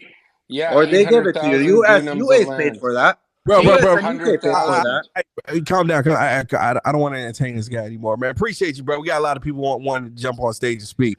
Shout out to you. But just be realistic. Yeah, just shoot me a DM whenever you take Kanani back, bro. I want to see that, man. Shit. Probably about 50,000 years or some shit. Probably won't even get it then either. But let's go to Afzal. Afzal, man. Shout out to Kanani, man. You know about that place? Yeah, see, the thing is, Nelson, all the organizations in collusion against Israel, as Tali said, I agree with her, and I have a really breaking news for her. Even Joe Biden is in total collusion with the organizations. He has issued a statement, White House and State Department, that they are going to sanction those Israelis committing violence in the West Bank. And earlier I mentioned a number, and I apologize, I really misquoted. I gave a wrong number there. 171 dead in West Bank. I checked, Reuters website is telling 186 people have been killed since October 7 in West Bank by Israeli settlers and IDF. Now you tell me, Nelson, they are fighting against Hamas in Gaza, leveling everything there, but then they are picking on people in West Bank, including the settlers, taking law into their own hands and just slaughtering people arbitrarily. Even they are losing Joe Biden. Joe Biden has joined all the doctors beyond borders and Red Cross, Red Crescent, and everybody, and he has joined them against the state of Israel. Now what Yehuda and Tali has to say, the entire world is against you guys because you are just slaughtering Palestinians, really. I mean, the world just cannot take it anymore. Even Joe Biden is now sick and tired of you guys. So time has come. Give up, guys, and settle down, sit down, do a ceasefire, and come to a peaceful negotiation with people. Give them their right to land. Maybe not entire Palestine, what it was before, but come to at least what it was in 1967 before the war started. And let us live in peace too, rest of the humanity. I mean, we are sick and tired of this bullshit, really. I mean, look at entire world is engaged in this Palestine-Israel conflict. I mean, you guys are just holding us hostage now, the rest of entire humanity. I'm feeling, Nelson, like I'm being held hostage. If there is an election on 6th February in my country, Pakistan, I am paying zero attention what is going on over there, really. I am sleepless. I saw the first clip today of arm cut off from a girl's body, and the guy was holding arm and he was touching her fingers. I mean, I am speaking for those people. That is really what brings me, Yusuf, to this space, okay? And you keep telling the host and co-host they are on whose side and whose side. No, man. No matter what abuse we have to take, we are happy to raise the voice for those people who are being slaughtered right now, who are buried under the rubble. Those bodies are not even counted yet among the dead. So, I mean, forget about what we have to go through. We just have to narrate the truth. We don't have to be, somebody asked me, Nelson, in the DM, we don't have to be rocket scientists or Harvard professors. We just have to sit down here and state the truth. Palestinian cause is based on truth against oppression, against occupation. We don't have to be any activists. Don't have to be any debaters, scholars, any rocket scientists at all. Just narrate the damn truth. Truth is Palestinians are occupied, they are being killed, they are being slaughtered, mass murder. Even Joe Biden and Anthony Blinken today. I have just tweeted, Nelson, you can look at my tweet. I have attached 3 screenshots. American administration is pissed off at Israelis, what they are doing. 186 people in West Bank killing arbitrarily. Nelson, this is crime against humanity. If it's not, then what it is? You know, real quick, I want to highlight some Afzal said, because that's actually facts, by the way. U.S. government's about to sanction a number of individuals in the West Bank. So that's a fact. He's not bullshitting there. That's actually correct, right? A number of Israeli settlers in the West Bank that have been terrorizing innocent Palestinians. So that's actually correct, by the way. U.S. is about to sanction them, multiple sanctions. Okay, so what he just said right now is factual. You know, and the rest of it, well, you already know what it is. I mean, somebody gets the word. Somebody gets the word. Where's the bird? No, guess the word. What's the word? What's the word? Muslim lie. What's the word, man? Give me the word. What's the word for the rest of it? You know what it is? It's called Muslim lies. Bullshit! Bullshit! Bullshit! Bullshit! Yeah. Bullshit! Yeah. All I gotta say, Nelson. Yeah. Nelson. Yeah. That's the rest of it. But yeah. All I gotta about it. Nelson, all I gotta say is this: Dr. Waleed has been so patient. He wanted to jump in a long time. Can I yield my time to Dr. Waleed from the Lebanon? I didn't even know you had time right now, bro. Shoot, that's rude. Wow. Thank you, Yehuda. Just a quick. Yehuda ran out of answers today. Yehuda ran out of answers. He has no answers. I like what Free Assange was talking about, and I was trying to offer that opinion earlier calmly before he accused me of almost not being a Muslim when I called him fellow Muslims, simply because I had a different view. Anyway, there are Israeli Arab Muslims, by the way. There are Israeli Arabs serving as MPs in Israel, FYI. If maybe you consider them non-Muslim, but anyway, I like what